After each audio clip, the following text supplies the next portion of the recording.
Thunderbolts is out in theaters and people are digging it.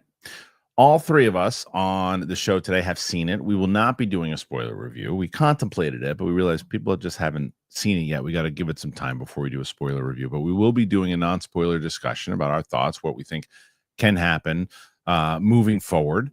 And just overall, we'll go box office. We'll talk about what we liked about it, what we didn't like about it. And we will discuss. Jeremy Renner said he ain't coming back to Hawkeye. Not because he doesn't like the character, because they said, hey, he said, just give me the same thing you did last time. And they said, no, we'll give you half. And he said, go F yourself. And that's pretty much, he said it nicer than that, but that's what I would have said. Anyway, we have that. And this DC stuff that we talked about we haven't really discussed it yet, so we will with the guys about Sergeant Rock. But then the other thing is that apparently Mike Flanagan's not going to be a writer anymore on Clayface. That's interesting. What's that mean? So that and a lot more on the show today. It's myself, Winston A. Marshall, and Coy Gendreau. Let's get into it, everybody. It's the show. It's the Kristian Harloff show. It's Capes and Cowls. Here we go.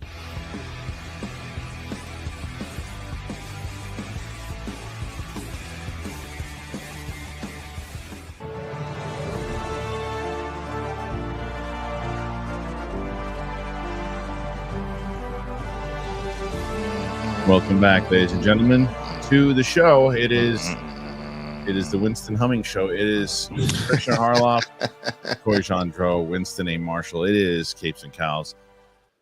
And I'm glad that you can join us today. And I'm also glad that Winston A. Marshall can join us today. And Coy Gendreau is here. Oh, look at me. I went to the premiere. I got a t-shirt. Is that where you got the shirt? Actually, I got the shirt at the video screening yesterday. Oh, nice. I've seen it twice. It's a good shirt. I like that. It's actually like stitched well. Oh wow, that's that premiere stitching. It wasn't a premiere.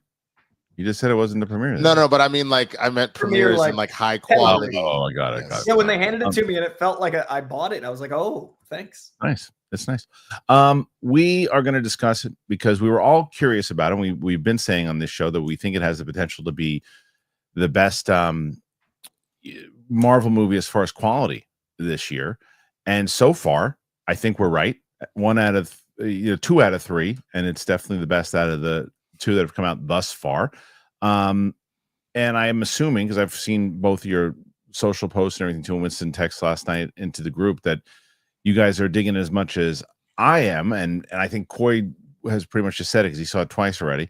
Winston, let's start with you, man. What were your overall thoughts on the movie, and what were your expectations kind of going in?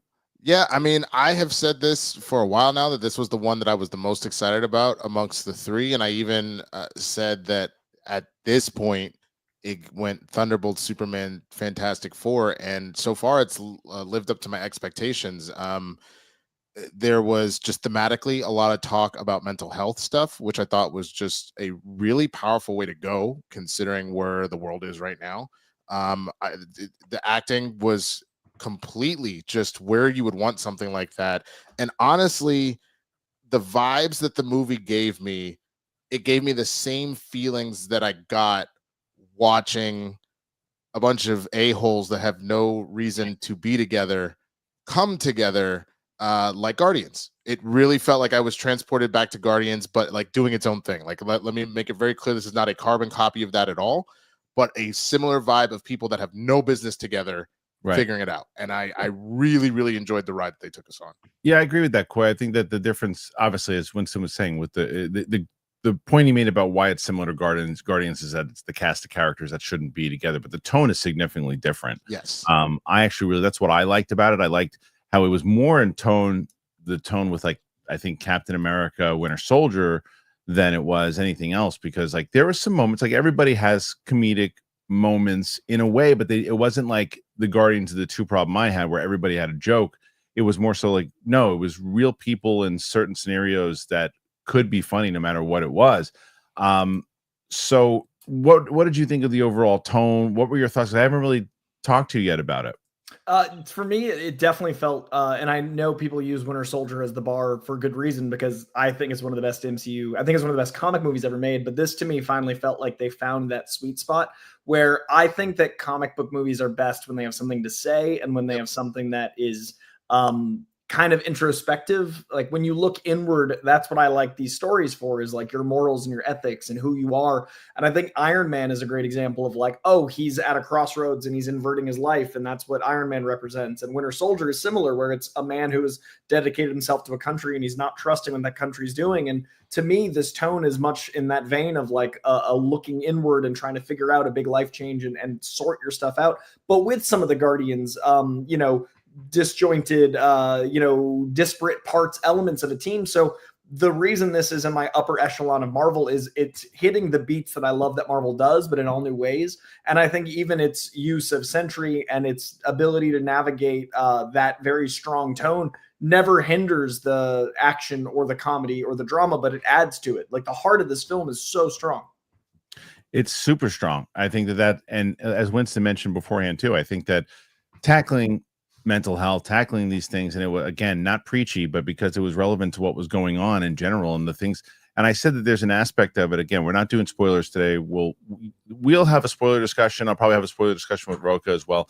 But I think that, again, not giving spoilers, and I said that there's a portion of this movie that actually reminds me of Inception in a little bit. And and it is, and I think it's the way that it is handled, the way that they play it. I also think that Lewis Pullman was really, really good as Bob for what he did in general with this role. And I think that you have to stand out and you also have to make this work. Because is it pretty much clear? Do most people know the role that he's playing in this?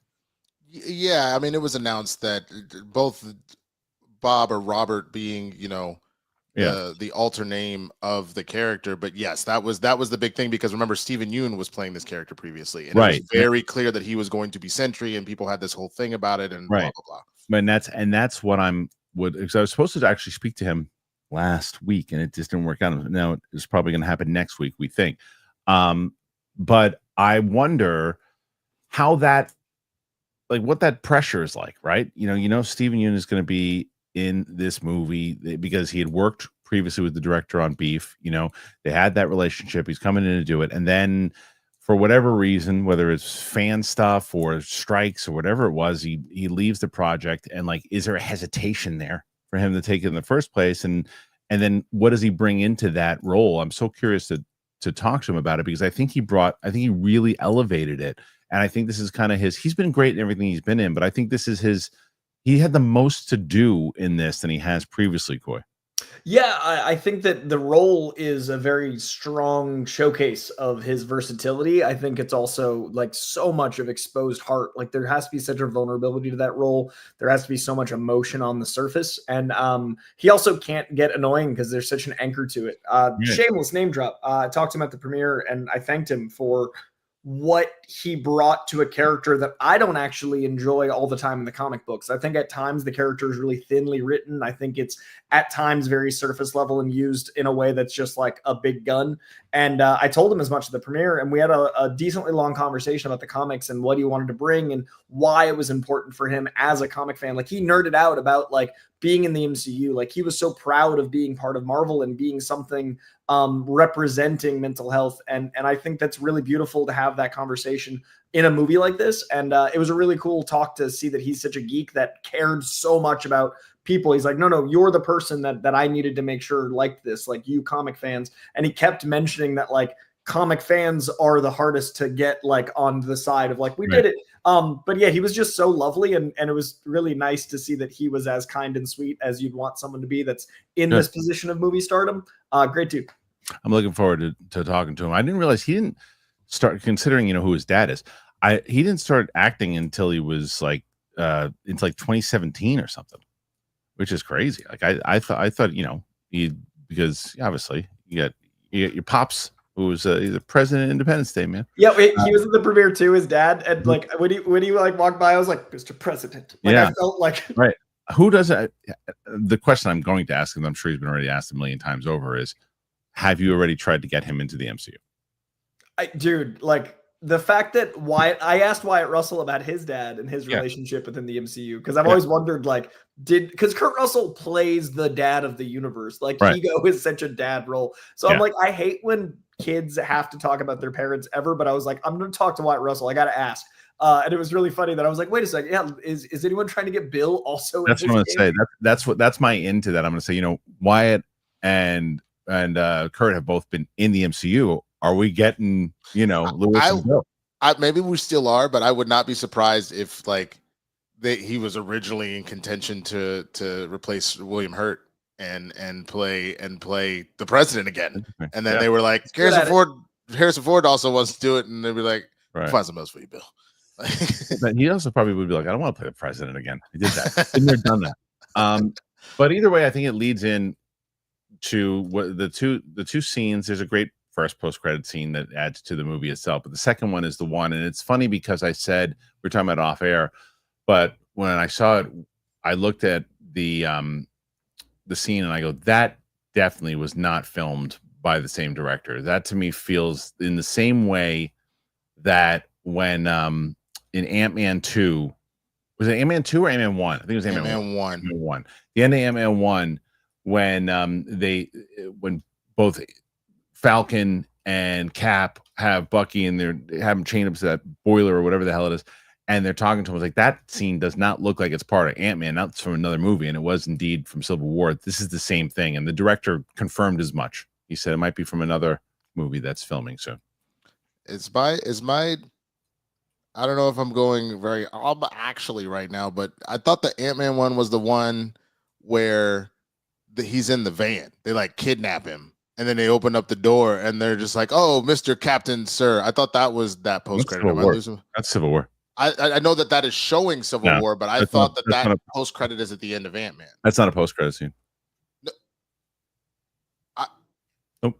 Maybe I'm losing my mind. I would have sworn to God that was one of the post credit scenes. But maybe if this was a year ago, I would probably be. I wouldn't be as.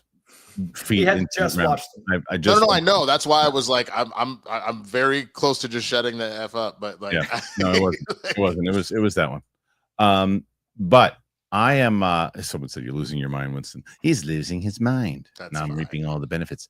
But as far as performances go, I thought their chemistry, which is the most important thing about this, the chemistry is key. And I've said this throughout the week. I'm sure you guys are going to agree that I think that, Winston, you remember how upset both of us were when we saw the second Doctor Strange movie and Kevin Feige goes, "No, you don't need to see WandaVision. You'll be all right." You're like, what are you talking about? I hope he doesn't tell anybody, you don't need to see Black Widow. Of course you have to see Black Widow. You 1,000% have to see Black Widow. Black Widow, and I think like Falcon and Winter Soldier, if you want to be as connected to Walker, you do. But Yelena is the main character, and like people will let Hawkeye, not as much. I don't think because she's in Hawkeye. Oh, I see. Yeah, she's in Hawkeye. Oh, Yelena. Yeah. No, you don't have to. You sort of do, because that's how because if I remember. Well, wait a minute. She talks to Valentina at the end of Black Widow. Yeah. Okay. Yep, you're right. Yep. Black Widow's the main thing you need. I think secondary would be Falcon Winter Soldier. And I love that they're bringing in elements of the shows into the movies that finally feel important now. Yeah. Someone said she has a big role in Hawkeye. She does, but it's not relevant to Thunderbolts. The role, it's like you will not be lost if you don't see, like, you won't necessarily be lost if you don't see Black Widow, but you won't have the same emotional attachment like with her and David Harbour. With a lot of this stuff that's happening. I mean, the Taskmaster stuff, like a lot of this stuff. Well, that's the thing. If you haven't seen Black Widow, you might be like, who is this character? Because again, she's shown up, I guess, twice now, here and then Hawkeye, and Red Guardian, to my knowledge, only showed up in Black Widow. So you wouldn't even know who that person is if you haven't seen it. So yes, and it's very much know him. It's important, especially from his whole angle of what he's doing, because there's an ongoing bit, and he's brilliant in the role, by the way. He's like, because that role with somebody else could have been a Randy Quaid, like Randy Quaid moment. 100%. You know what I mean? Like Independence Day. speaking of Independence Day, like I do like Independence Day. I think Randy Quaid is so over the top in that movie, and he's so out of place in a lot of things. He's in a different movie in times, and that easily could have been the role that happened in this. But because David Harbour's so wonderful in it, and because it plays like, oh, I understand him because of what he did in Black Widow and the stuff that he went through in Black Widow and the moments and the relationship he's got with them and the way it develops. And there's layers to these people, which is why I cared. Like, if there's a lot of times there's no layers and there's no freaking singing planets, which I have to take a shot at that stupid singing planet every time I can. My favorite marketing for this has been David Harbour went to Disney and they just I saw that. I saw the Red Guardian thing. Yep. No, what happened? So they always have a new character come out with a movie release, or they've been doing it lately, and Red Guardian's the one for Thunderbolts. So you see like David Harbour walking through Disney and he sees like Cap, he sees Captain Marvel, and he's like clearly looking for someone, and then he spots Red Guardian, and the dude looks amazing. And he just goes, ah! And they like scream and hug each other.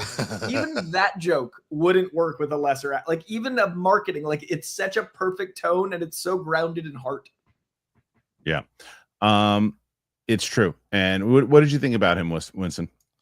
I thought David Harbour stole the show. I think that it is very clearly Florence is the lead of this movie, and and she is the heart and the soul of the movie. But he 1,000% steals the show in all of the right ways. There's never a point where I'm like, you were annoying or you were pulling focus. If anything, his, I'll call it psychosis for the character is the perfect amount of what you need in that moment. You've talked about this a lot. There is a delicate balance when you're trying to tell a serious movie that has humor in it. And he, like you said, he never goes over the line. And it makes some big payoffs during the movie and the post-credit scenes that much more fun because of how well he does it. Right. And I think that it's because of exactly what you said. They knew, the director had a great sense of the tone and where to hit those moments and not feel out of place. And like, no one's cracking jokes in the middle of like a big intense fight where it's like, if someone's in trouble, okay, they're in trouble. Right. And there's some of those moments. You're going to say, Coy? Yeah, the director was, I'd never heard of anything to this scale of movie. The director was so sure of the vision of the movie. The composers had been hired in pre-production, and they were actually able to do rough suites and scoring for the actors to hear going into production. So like this movie was so buttoned up. It's the opposite of studio interference, which is something I think we've been feeling from some of these movies, that the director's vision is the movie we got, to the point that they were able to start scoring it before they were shooting, which is unheard of, which is also why like the score feels so like emotionally connected to these characters, and they got to build, to the character. And so to me, that's doesn't happen with a movie like this. It's also the composing team behind Everything Everywhere All at Once, which is like so much heart and emotion. But yeah, they literally got to be alongside the director through the process. And that's why I think the movie feels so complete, because it was. The score was brilliant. The score was really, really good. And I like that it's, and again, no spoilers, I like that it's really not a traditional Marvel ending, which to me is like this, because I was, again, the person I was with was like, it was kind of, seemed like it wasn't really a big, huge Marvel ending. I said, I liked that. And I thought it was in sync with what the whole movie was. You also, just from the standpoint of, if you know who these people are, and you know what they're going up against, that's pretty much the only way that could go. Like, let's keep it a buck, and I'll leave it at that, because you'll get it once you get in there. But my whole thought process, genuinely, every time I saw the trailers and whatnot, I was like, I'm really curious how they're going to figure this out.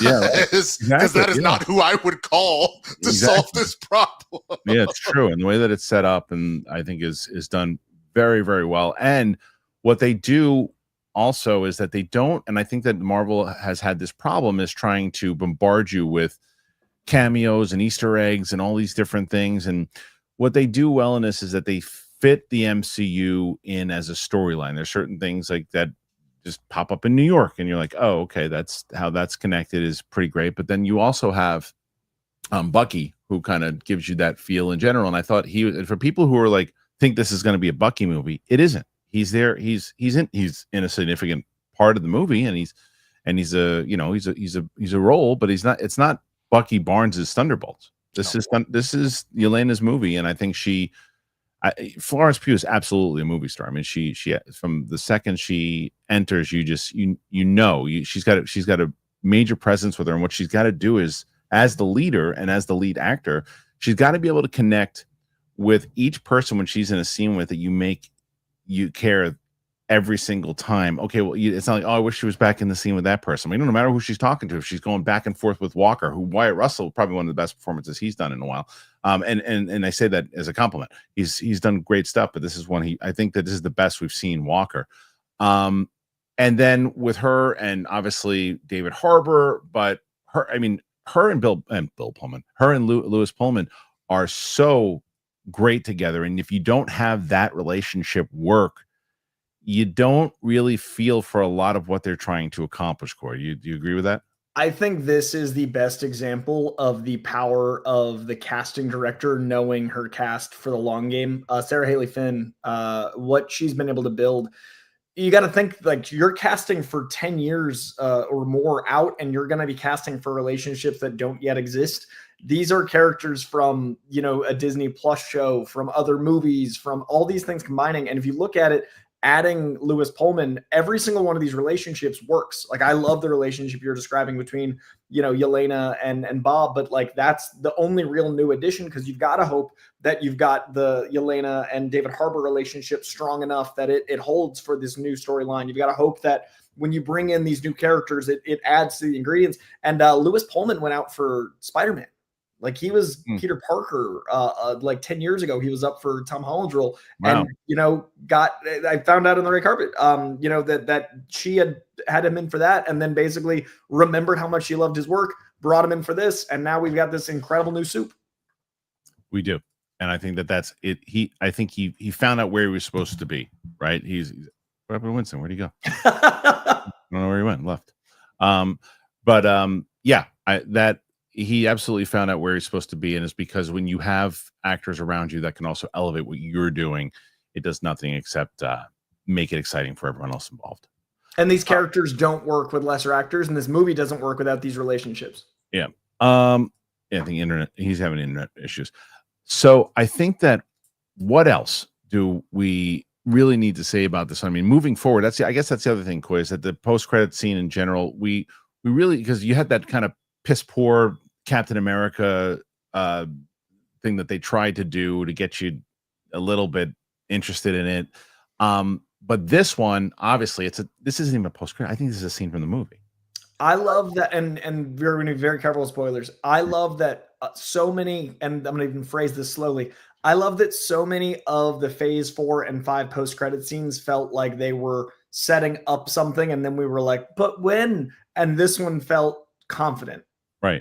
This is one of the post-credit scenes that feels like Marvel is sure of what's happening. They know what's like, it feels right. And this is the most full I've felt after a Marvel movie in a long time.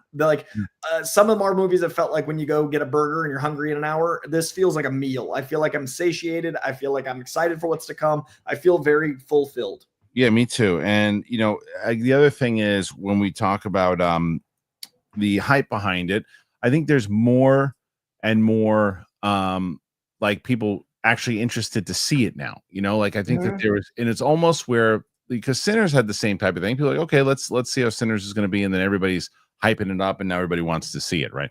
Word of mouth is starting to spread. Well, look at these numbers here by Deadline. So Deadline is now saying Marvel Studios Thunderbolts strikes 11 million Thursday night box office update. And it says Disney's official figure, Thunderbolts last night, 11.5 million. More good news for the Thunderbolts out of the gate. Has a 4.5 stars on Screen Engine, ComScript's Post Track, and a great 74% definite recommend. Also 5 stars with kids under 12 and parents. The figure isn't that far from behind the 12 million chalked up by Captain America Brave New World. That preview repped 29% of the Anthony Mackie's pick first Friday, which turned into an 88.83 day.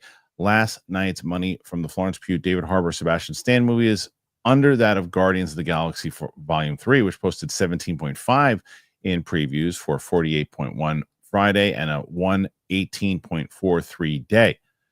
So, yeah, and then Warner Brothers ends its second week with 69 million. Okay. So I think that what you do here, and when you look at it, welcome back, Winston. This is a good sign. This means the one thing is, yes, if it's on par with the numbers of, say, Captain America's first weekend was decent. Was a decent first weekend. It's their second weekend that buried them, or made it not great. And I said this to Roku the other day. The second weekend, Winston, is the key to the success of this. But first things first, you hear this number that they're opening up with just from the previews. You're Marvel, you're pretty happy with this, right? I mean, I think so. I just wanted for reference to try and see. I didn't realize that I guess Thursday is always going to be different than Friday. I don't see here what the Thursday number was, but seeing that the Friday number for Sinners was like 19.2 domestically, I am curious to see what the carryover is, because I'm sure you've heard that Sinners has actually just bought more IMAX screenings. Yes. For after this first 1-2 week run for Thunderbolts. Yeah. Which is crazy, but it's sort of what I was saying, that I think Sinners might throw a baby bit of a monkey wrench just because it's got the cultural zeitgeist right now.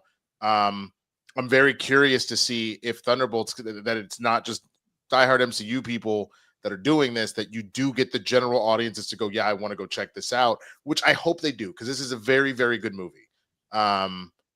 But yeah, that was my only thing I was a little concerned about. But that is an R film versus this being what, a PG-13, I think, which is also going to change some of that too. And they're close, but they are different by a large amount. So like, you can really separate them out like that. But well, it'll probably, I mean, for what they're saying for Sinners, it's probably going to make between 25 and 30 for this weekend, which is again tremendous for them.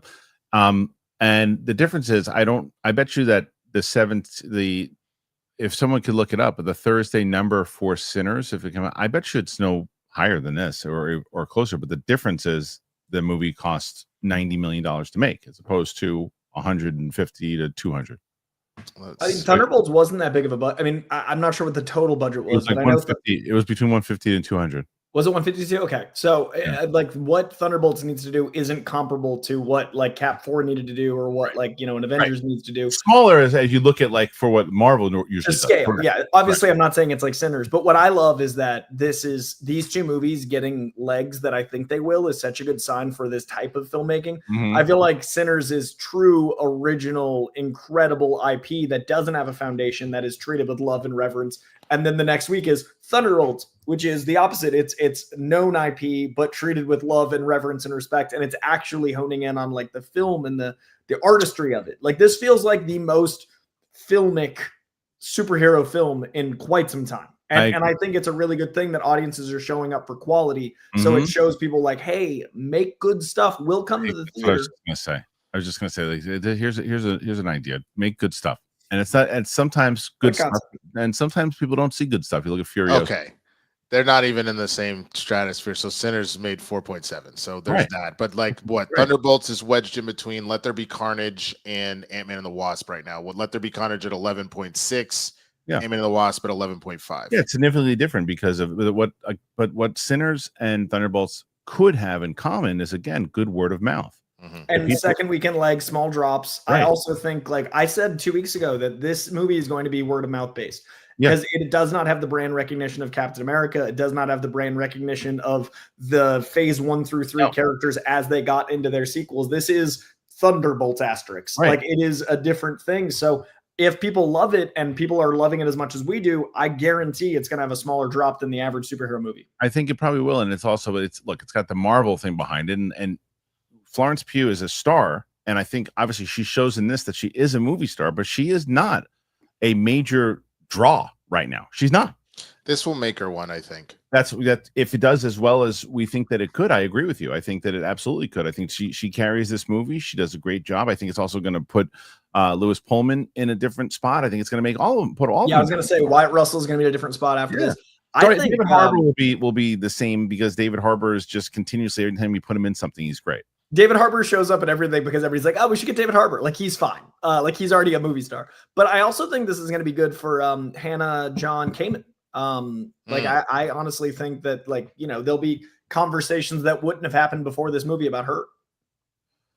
I think this is going to be an interesting week because, like I said, I really do think this is all about week 2 because we'll talk on Monday about the box office for sure. We'll dive into spoilers and we'll talk about that. And then on this show on Friday, it's really where we're going to start to have the conversation of, okay, well, it's tracking to do this on week 2. What do we think that means? Because there's not a lot of competition. I mean, even if you have Final Destination 6 or whatever it is, that's not going to tie too much into it. And the real big one they've got to look out for is Mission Impossible. That's the one that's going to take the biggest chunk. They've got to make a good portion of money. But what do you guys think about all this? What do you think about our thoughts so far on the Thunderbolts? And you're going to see it this weekend. Make sure that not only are you putting your thoughts in the live section here and then on the replay, go to the Clips channel. I've told you about the Clips channel. I'm going to tell you about the Clips channel now, and then we'll tell you about Stitch Fix. So let's get into it. All right, everybody, here it is. Somewhere, I promise. Am I telling the truth? So full. Should have gone. Wrong one. I don't even know where it is anymore. Is that it? There. Thanks. Extra. I found it. Look at that. It's me on a Clips channel. What's going on, everybody? I've been telling you guys about it, and we always get people saying, hey, where are the time codes? Where are the time codes? And sometimes the time codes just aren't easy to do. Sometimes you guys are doing the time codes and we're posting them. But what we are able to do is take the channel and clip it out. So if you miss this live, if you miss the show live and you miss the segments and you're not able to catch up, well, now you have a Clips channel. You can go over there, you can subscribe to the channel, and you can see all the clips. And it's not just the clips from this show. It's clips from interviews that I've done and other things. We're trying to build it up. We're trying to get to 10,000 soon. I think we can do it. We're closing in on 9. So hopefully you guys will go on over there, check it out, subscribe to the channel, and I'll see you over there. All right, let's talk about Stitch Fix. I know shopping's hard. I know it is. I found a much better way to do it, though. Stitch Fix, online personal styling, and makes it so easy. I'm not a shopping person. It doesn't matter. Even if I can figure out my size, stores never seem to really have what I need in stock. Then I'm not a crowds person. I'm not a lines person. I don't have the time for it. Stitch Fix, it gets you a stylist who understands your style, understands the size, gets the budget. They do all the shopping for you. So I just give my stylist the one that I have right now. I give them the size, I give them the style, I give them the budget preferences. I order boxes when I want, how I want, no subscription required. And he just sends me for pieces, pluses, outfit recommendations, styling tips. It's awesome. I keep what works and then I send back the rest. It's very easy. There's no stores, there's no crowds, there's no stress. Just personalized looks that you're going to love. Stitch Fix makes it all so easy. And it looks like you know what you're doing, too. If you're walking around, you go, hey, look at you. You're in style. I said, I know, right? And then I give Stitch Fix some props. Anyway, make style easy. Get started today at stitchfix.com/KHS. One more time, stitchfix.com/KHS. Thank you to Stitch Fix. And of course, please go and check out that Clips channel. People have been listening. They're going over to that Clips channel. What? I have knives in my hand. So we have clips. We have a lot of other things. Please go and check it out. Okay. So, all right. Well, the other thing I didn't tell you guys about is your number. What number are we chasing right now? Right? Yeah, that's a great question. All right. Good news is that you guys have 35 before we even got into the question thing. Usually, when you get to around 40 before the question, it means you're in for a good show. The bad news is you're chasing Roxy at 151. God damn it! but again, 35. You got a shot. That's true. There's a lot of different things I want to go over with DC. Coy, you say what you can. Because there was all this talk about the Sergeant Rock thing. We'll talk about Sergeant Rock first, right? And so the Sergeant Rock story essentially was that Luca, I always get his name wrong. Guadagnino? Close enough. Thought you were going to say Doncic. I'm going to tell you he's going to probably get nominated again this year for After the Hunt. And so that movie, the Sergeant Rock movie, apparently was delayed. It was delayed. They said, okay, it was greenlit, and they're delaying it. And so people are like, uh-oh, DC's in trouble. But they're like, well, no, not really. basically what they're doing is just postponing it because of scheduling and things, and they want to get it right. That's the way I looked at it. I looked at it as a sense of like, if it falls apart and we lose Luca and everything, and then we lose Colin Farrell, and you wind up not happening, and you get like a Batman situation happening, then it might be an issue. But as of right now, I don't see much of an issue on this one. Winston, what do you think? No, I don't see, like, it certainly set off an alarm bell, but it was that first alarm you put on and then hit snooze. Like, once you realize, oh, it's not time yet. I got over it as quickly as like a momentary panic kicked in. I think we just have to genuinely chill until Superman. I don't think anything is that big of a news until Superman genuinely drops and we figure out where this is going.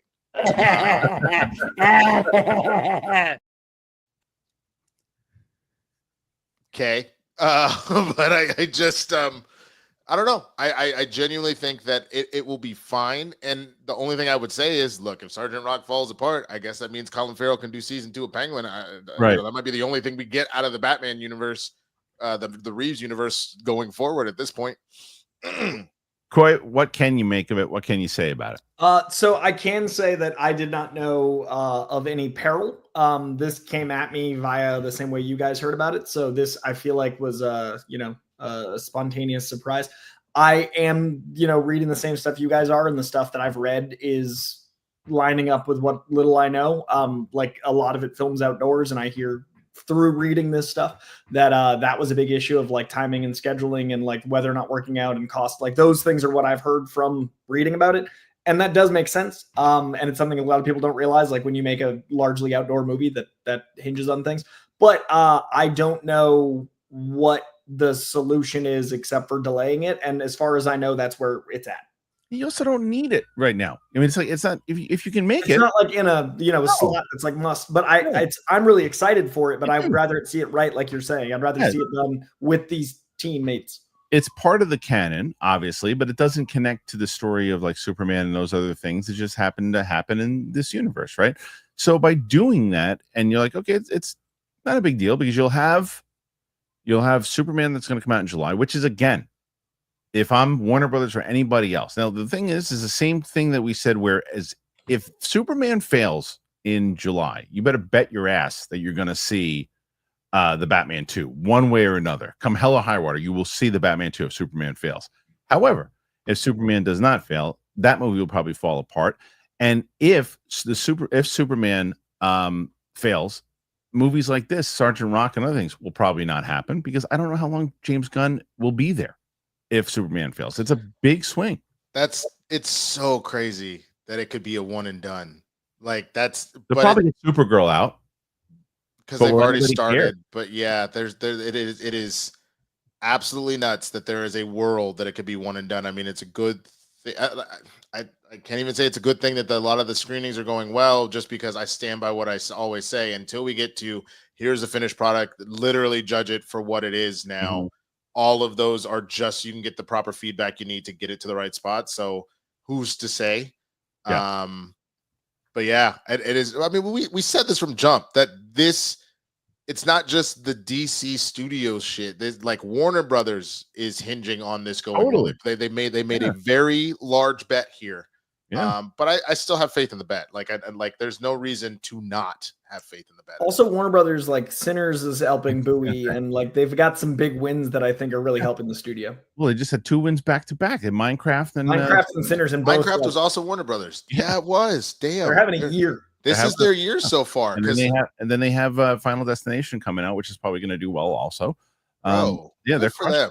They started out, and brought up, like, they started out a little rough. I can't remember something came out in the beginning of the year, but it didn't do well. I can't remember what it was. And then obviously they had the big stink bomb that was Joker 2 last year. But this year they've started off there. If I'm Warner Brothers, I like my chances, right? And especially if you're coming in July. Now let me be clear. I don't think Superman's going to fail. I think it's going to do well. I think it's going to do very Mickey well. 17 just didn't hit. Yeah, but even Mickey good. 17. Yeah, but how much did? Well, no, you know what? No, that was a failure. You're right, Winston, because that movie cost more than it should have. That movie should have cost $30 to $50 million, and I think it cost like 150 or 160. So you're 100% correct. But the great stretch here. Let's see. I don't know what A Working Man is. That was that's a good too. Jason Statham. But did it do well at the box office? Yeah, it did pretty decent. Low cost, and it got number one and beat some stuff. Okay, so you had Working Man, Minecraft, Sinners, Accountant 2 all in a row.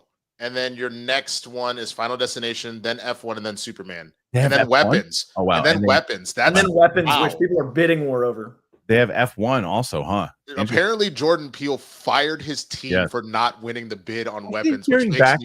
I keep hearing two different things. I hear that he fired his agent. I hear he fired his team. I hear he fired his assistant. Nobody knows the real story.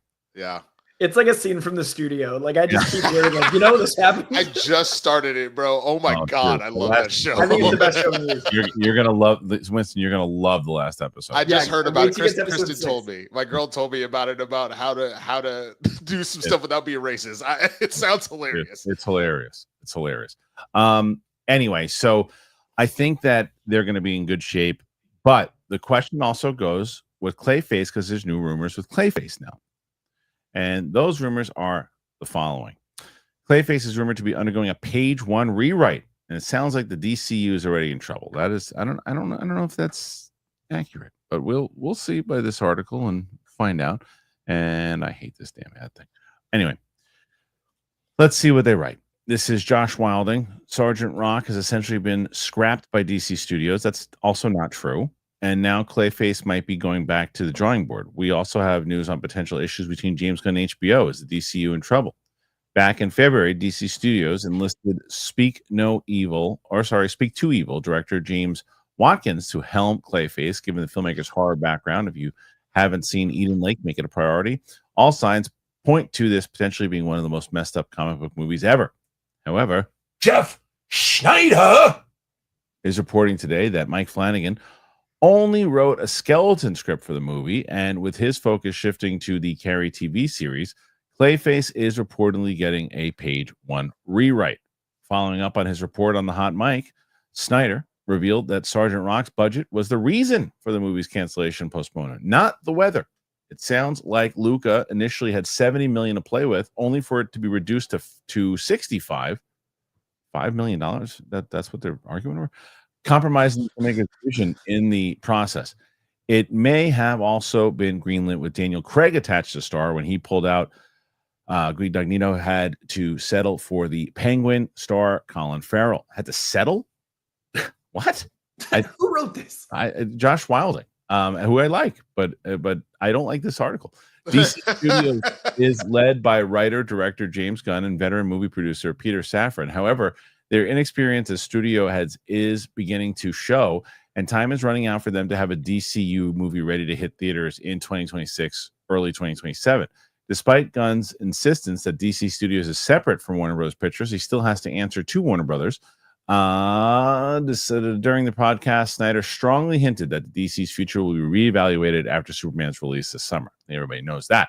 It seems there may be some frustration on Gunn's part as well, with HBO's show reluctant to add superhero fare to the premium cable network. He may have even gone over Casey Bloy's head directly to Zaslav to get Lanterns underway. When the DCU was first announced at the start of 2023, an ambitious film and TV slate was announced. Only a few of those have come to fruition, and as we write this, bringing back memories of the DCEU slate revealed in 2014 that ultimately meant very little. Talking about Clayface earlier this year, we saw that. Anyway, so interesting reports. Well, the first thing is that I think incorrectly stated by Josh in that one is that it was canceled, pretty much over again. We don't know that it was canceled, Sergeant Rock. And the other thing that I think, to me, I like Daniel Craig, but if you ask me, who would you rather have, Daniel Craig or Colin Farrell? I'm going with Colin Farrell. For Colin Farrell. The guy just won like 75 awards for The Penguin.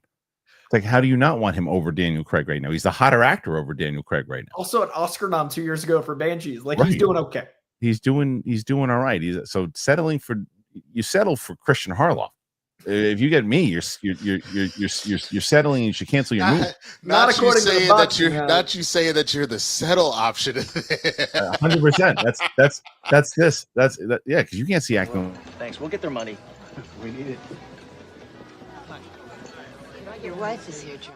You can't get acting like that. Oh, not you keeping that on the set of memes to play at any point in time, just ready to just click. That's it.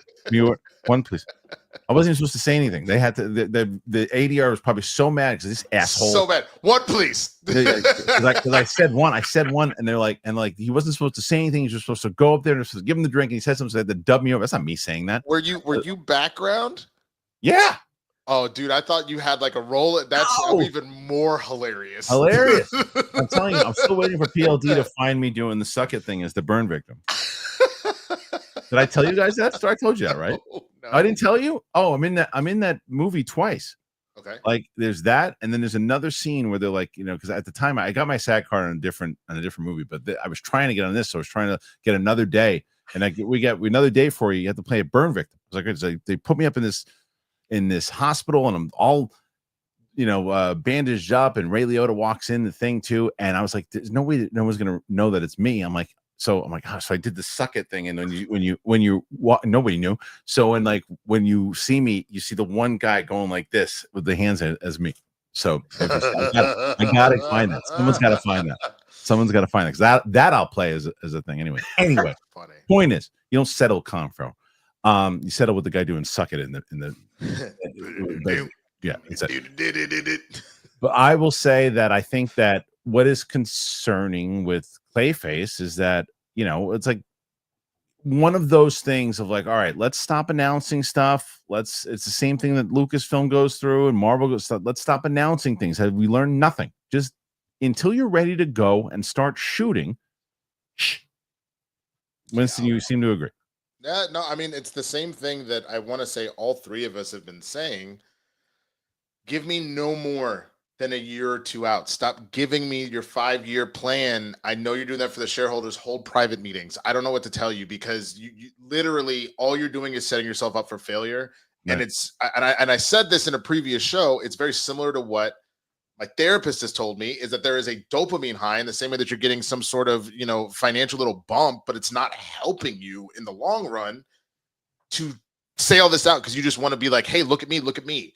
Just what is the actual thing we're dealing with right here in the right now? Because all you will do in that case is that's already set to go. It's happening one way or the other. You are not setting up people to get disappointed and pissed off later. So they have to stop doing that. What do you think, Coy? I think that we are in a point where that's the expectation, is to have to say stuff, to have to announce. I think we've put people in the positions of leadership in a bad position where stockholders are expecting it and fans are expecting it. And those are two very different things that are both detrimental to the actual art. So I think we need to shift the expectation. I think that we need to, we've talked about it a lot, but we need to pull back and we need to make it the new normal to not overpromise and then not be able to keep up when the world changes. There's so many variables in making a movie or show. We shouldn't even look 3 years out publicly. We should have a plan, but that's behind the scenes because life, it all changes. So I think the new norm should be like a year out. Yeah, I think so. Well, when you're going to start shooting. When you're going to start shooting, it's like then it's real, and it's just not real right now. And then the problem is you set yourself up to articles like that. Because if you're announcing for the stockholders or for the fans or for the cons, and you want that to build confidence, and then if it falls apart, it's doing the opposite. It's doing more harm than the good of announcing. If you get plus 2 points for announcing, you lose 3 when it falls apart. 100%. Isn't that the main? Other than a lot of bad stuff also coming out, but that's one of the main reasons why Star Wars has been in such turmoil. Is how many things have we been promised are coming that never appear? You don't believe it. You don't believe it. Marvel for a while didn't have that problem. The only thing you can really remember Marvel announcing that didn't happen was what was it called? The Inhumans. That was the only one. It did. It just was a show, and it wasn't very good. I know, but announced from a movie. It was announced from a movie, and then it never happened. That was the only one you could. Now you could do a lot of stuff with Marvel, but you couldn't for a long time. So you still They had one announcement. They had everything ready, and then it all worked. Now they keep doing the same thing. That the Lucasfilm is the worst. They're the absolute worst. There's 87 movies that are coming out that you'll never see the light of day. And Rian Johnson has had a trilogy in development for 10 years, which was ridiculous.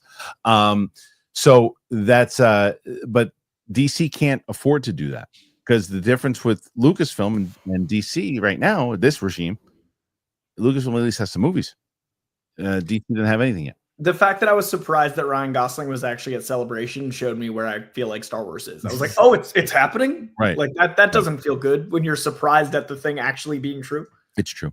But either way, we'll see what happens. As far as the other thing that I do want to talk about before we move on is the interesting note with the DC HBO Max relationship, because I could see a world where that story is true, because you could see where the kind of prestige that Max probably holds himself to, right? As far as TV shows, like, we don't want comic book stuff. We did the Peacemaker thing.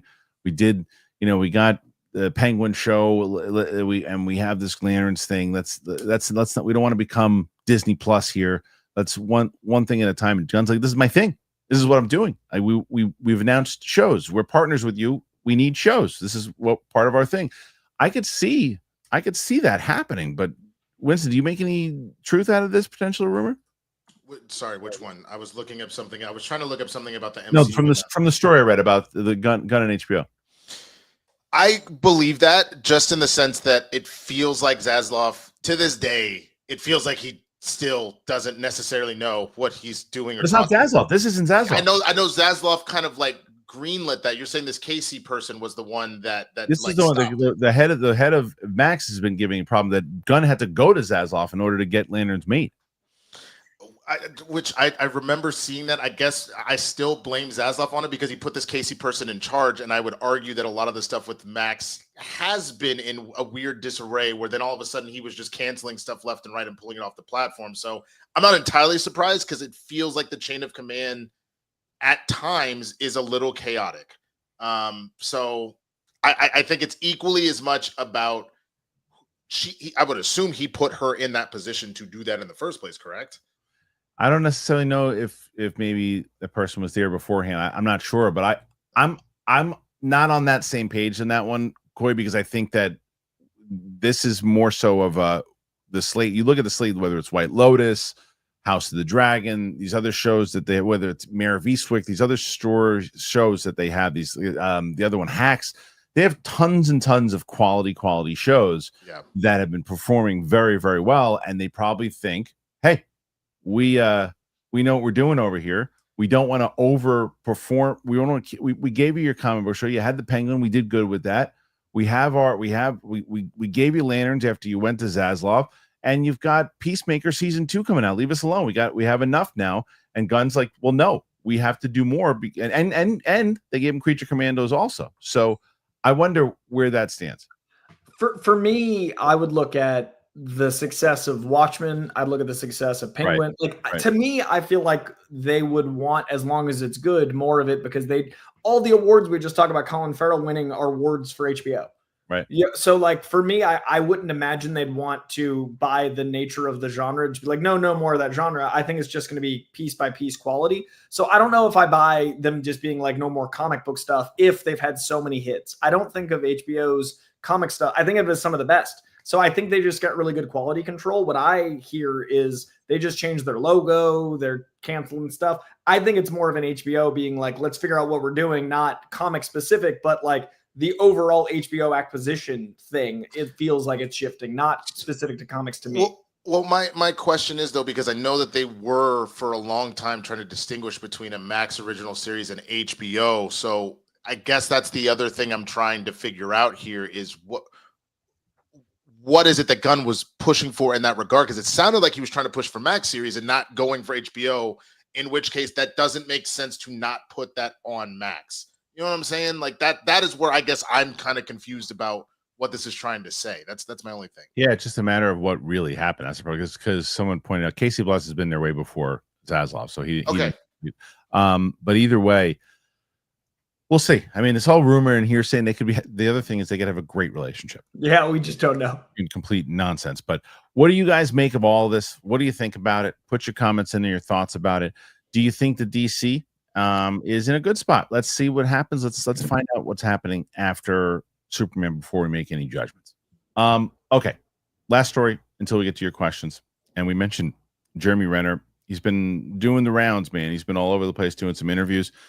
Well, he was talking about Hawkeye, and he said he's not coming back for season 2, but the reason why is because Disney's trying to screw him, basically. Hawkeye star Jeremy Renner explains why he won't return for season 2. He said, I told him to go fly a kite. Jeremy Renner will not be back as Clint Barton for a second season of Hawkeye, and the actor explains why in a new interview. If a second season of Marvel's Disney Hawkeye series moves forward, it'll do so without Jeremy Renner. Hawkeye without Jeremy Renner. It makes sense.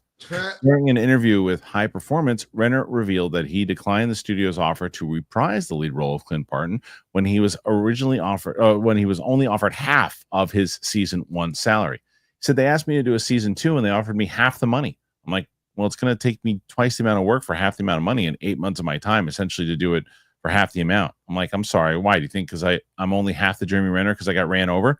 Maybe that's why you want me to pay half of what I made on that first season.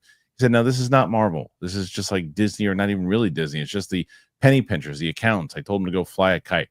I mean, just at the insult offer. So we didn't see eye to eye on it. Renner continued, adding that he's not ruling out a return to Hawkeye in the future. Sadly, I still love the character. I still love to do it, but I had to defend myself. I didn't ask for any more money. Just pay me what I made for the first season. So it's all disheartening that it didn't happen, but that's fine. I'm happy to let that go because my body's probably thanking me time and time again that I'm not doing it right now, but we'll see. Since Kate Bishop is expected to take up the Hawkeye mantle going forward, a second season could work without his involvement, but let's hope that doesn't deter him from returning as Barton in the upcoming Avengers movie. Hawkeye season 1 now available, yada yada. I think it would be a major mistake to do a television show without him as Hawkeye. Major mistake. Whether or not she's the new Hawkeye or not. Major mistake. Just don't do it. Bring her back. And Haley Steinfeld is everything she does. Every time she does something, she becomes more of a star. She's blowing up even more so now because of Sinners.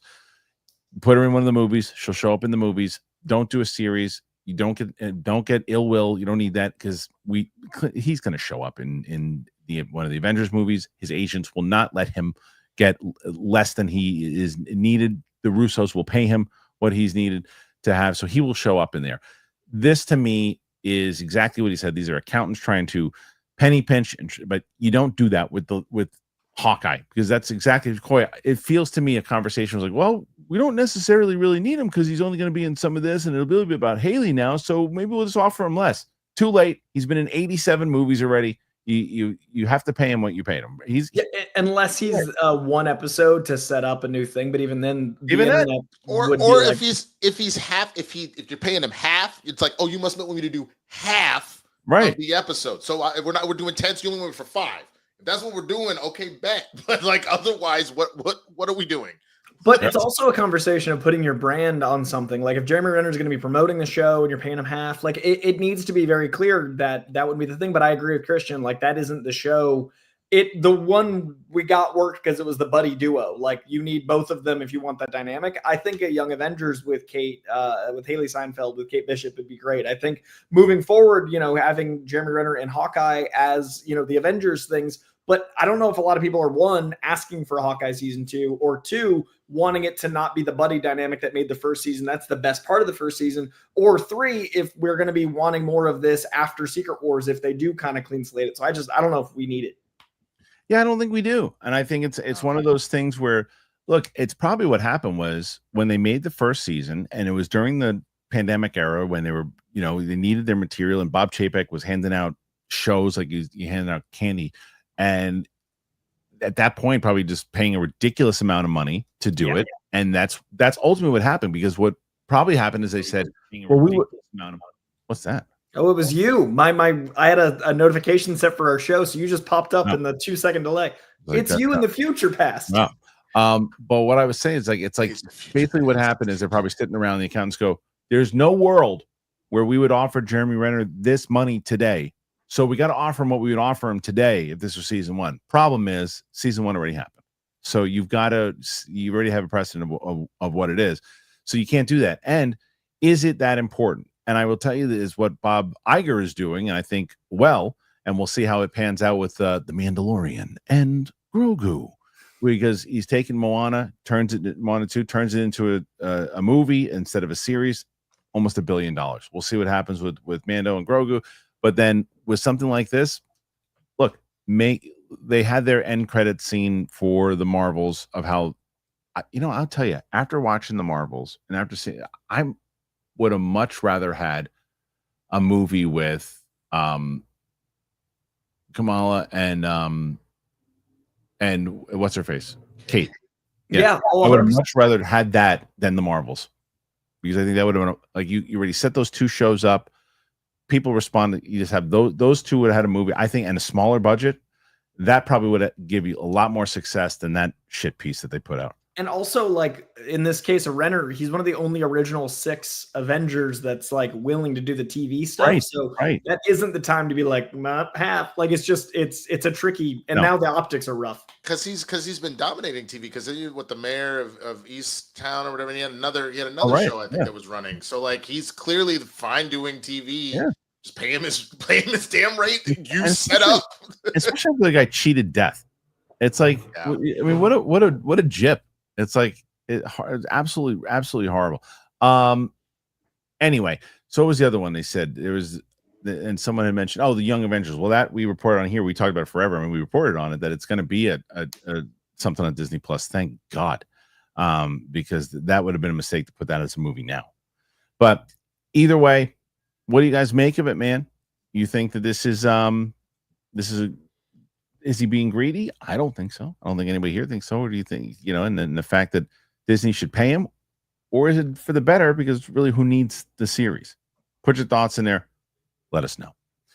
All right, we're going to get to your questions.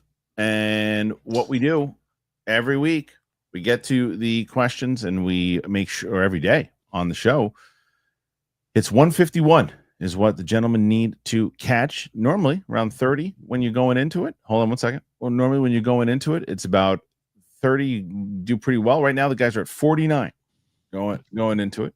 And we will get your questions. Winston, what's up? I just really wanted to try and understand that thing, and I figured it out. So I think it was a push to get Lanterns pulled from Max and put onto the HBO original programming, which they treat with a little bit more reverence. So specifically, they already do have Booster Gold, Paradise Lost, and Waller are all considered Max programming, versus they got Lanterns put as HBO programming, which is in the same vein of the Harry Potter series, the same vein of Game of Thrones, the same vein of The Last of Us. So I think maybe that's where the argument was about going above their head, and that makes a little more sense to me. We will never know until we do. All right, so let's real quick, guys. Give us a breakdown on what's going on the channels. Boy. So I just put up my non-spoiler review for Thunderbolts 2 days ago. I dropped my spoiler this morning because the internet's like, oh, it's already out, but it's a spoiler one, so only watch the non-spoiler if you haven't seen it, spoiler if you have. That's all up right there. Next week, or this Sunday, Last of Us episode 4. Next week, more Andor, and et cetera, et cetera, et cetera. So I'm doing like 4 or 5 videos a week on my page. We're at 46K on the road to 50. When we do 50, I'm going to do a 50 comic giveaway. So hunt me down over on my YouTube. It's my name. Winston? Yes, so I can announce now. I can't tell more, but I don't think I mentioned on this show already. I booked a feature, so I have been on set a lot recently, and that's where I have kind of been doing stuff. So I put out my out of the theater reaction for Thunderbolts. When we wrap up here today, I'll be recording my spoiler, which I'll drop tomorrow. And then other than that, find me on with Roca doing Spill the Tequila. Find me here on Fridays. And then next week, I have the week off from set and I have to go back. So I will be streaming a decent amount next week as well. So you can come Congratulations. find me. Thank you very much. Make sure you check it out. Okay, guys, ready? So 49 as we start with, again, about 57 minutes. Can they catch Roxy? We shall see.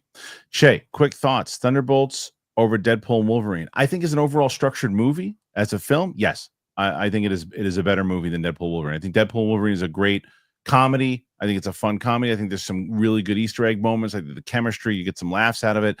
I think they kind of almost, it's like I said this the other day, is where Thor Love and Thunder is a terrible Saturday Night Live version of Marvel.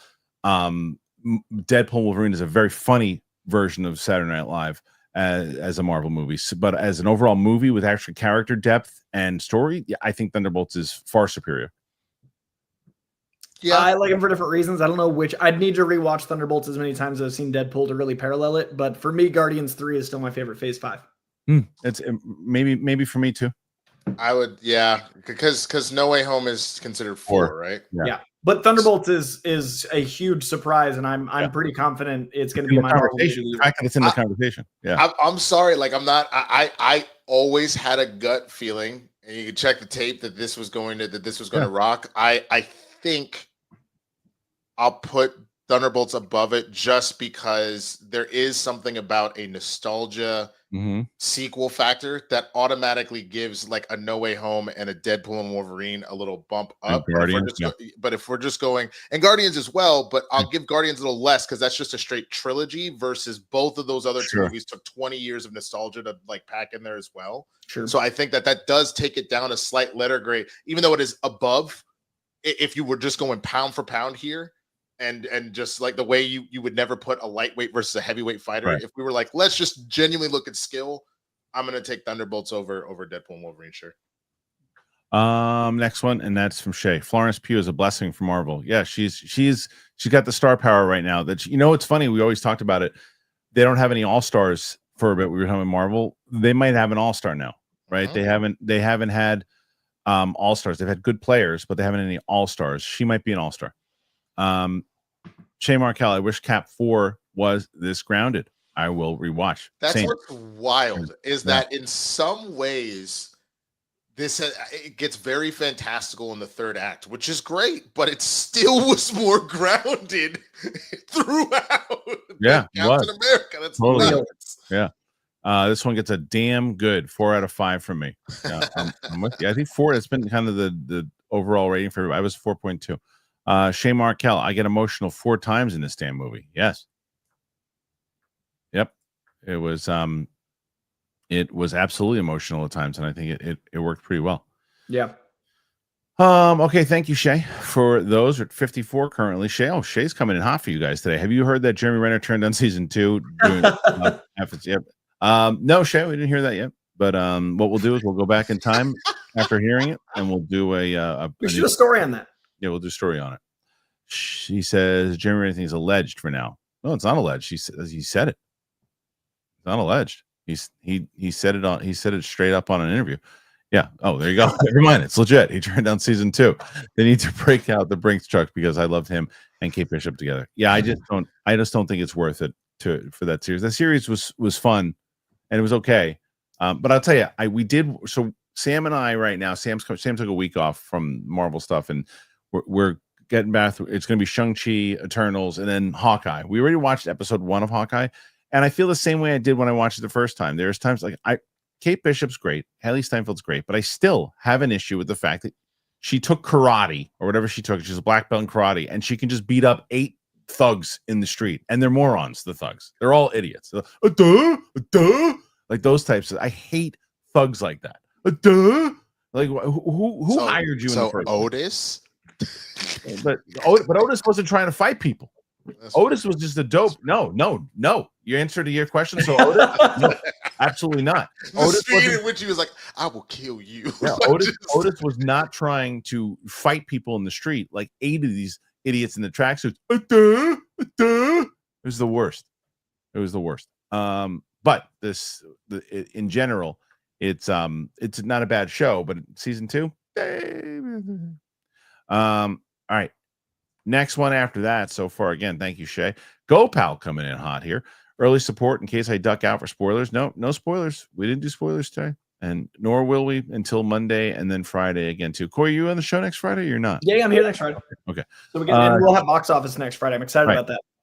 Shay Markel, I was wiping salt into my eyes, catching tears. It's fair.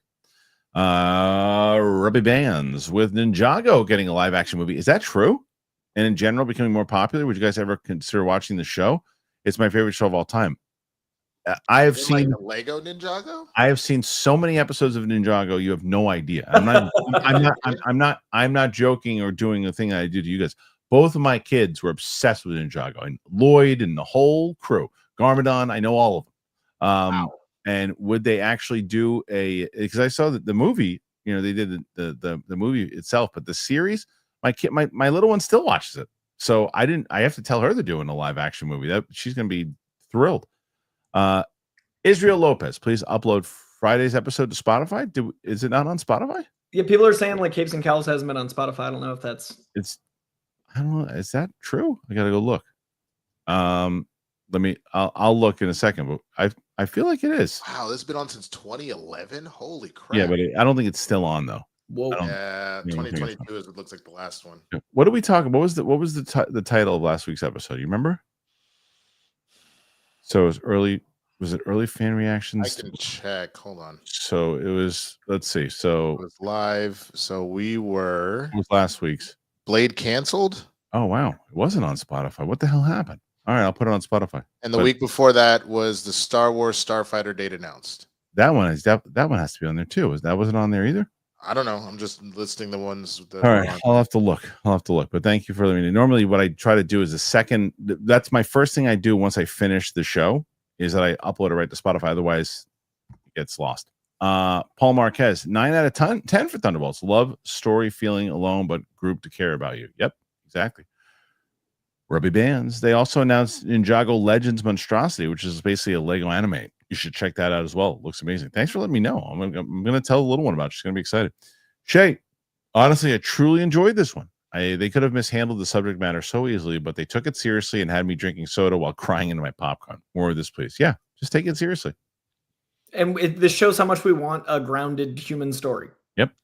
That was the whole reason that we fell in love with the MCU in the first place. Because you walked away from the traditional Batman and Robin. Like, as much as we love Spider-Man, like even that you looked at Iron Man, you're like, how do we make this realistic but still true to the like, that is what we have to get back to. Yeah. And my fingers are crossed. Here's the difference again, was I think like when you look at something like again, I hate that it's always me shoveling shit on Lucasfilm at this point, but it's like if you look at like Andor and what I love, there's a lot of people who disagree with me and think that Andor is slow. I think it's absolutely brilliant. But if you look at Andor and you watch the whole entire series and you go, whoa, that's exactly what Star Wars should be, and you can't get excited because the next thing you know, you're going to have some, Filoni show with a bunch of nonsense happening, and then you're going to go, oh, that we're back to where we were.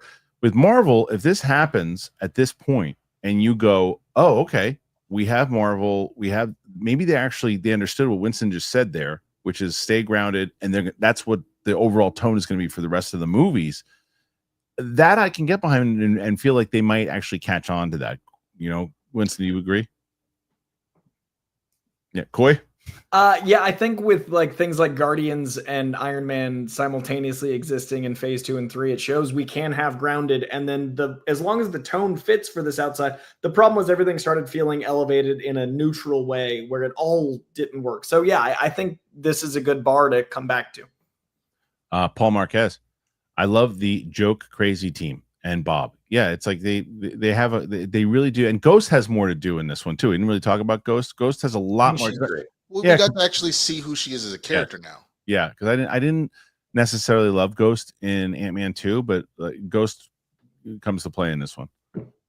James Diesel, is Evans Johnny a variant of Quinn or Steve Rogers? Is Michael B. Jordan Johnny variant of Quinn or Killmonger? Can Doom look like Stark, but not be a Stark variant? It's a lot of questions. There's a lot of questions.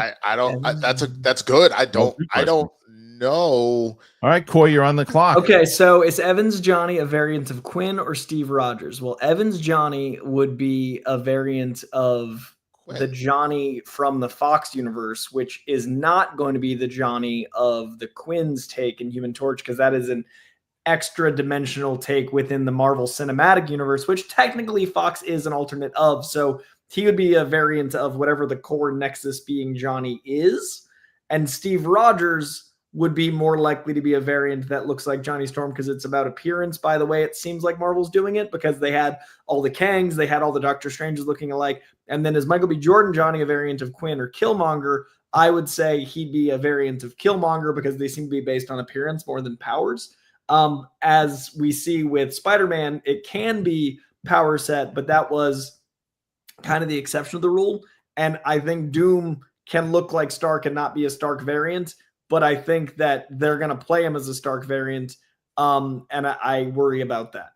Me too. I hope that they don't play him as a variant. I think they 1,000%, because I think somebody, I think I sent it to you guys. Somebody had this theory of when what's his name?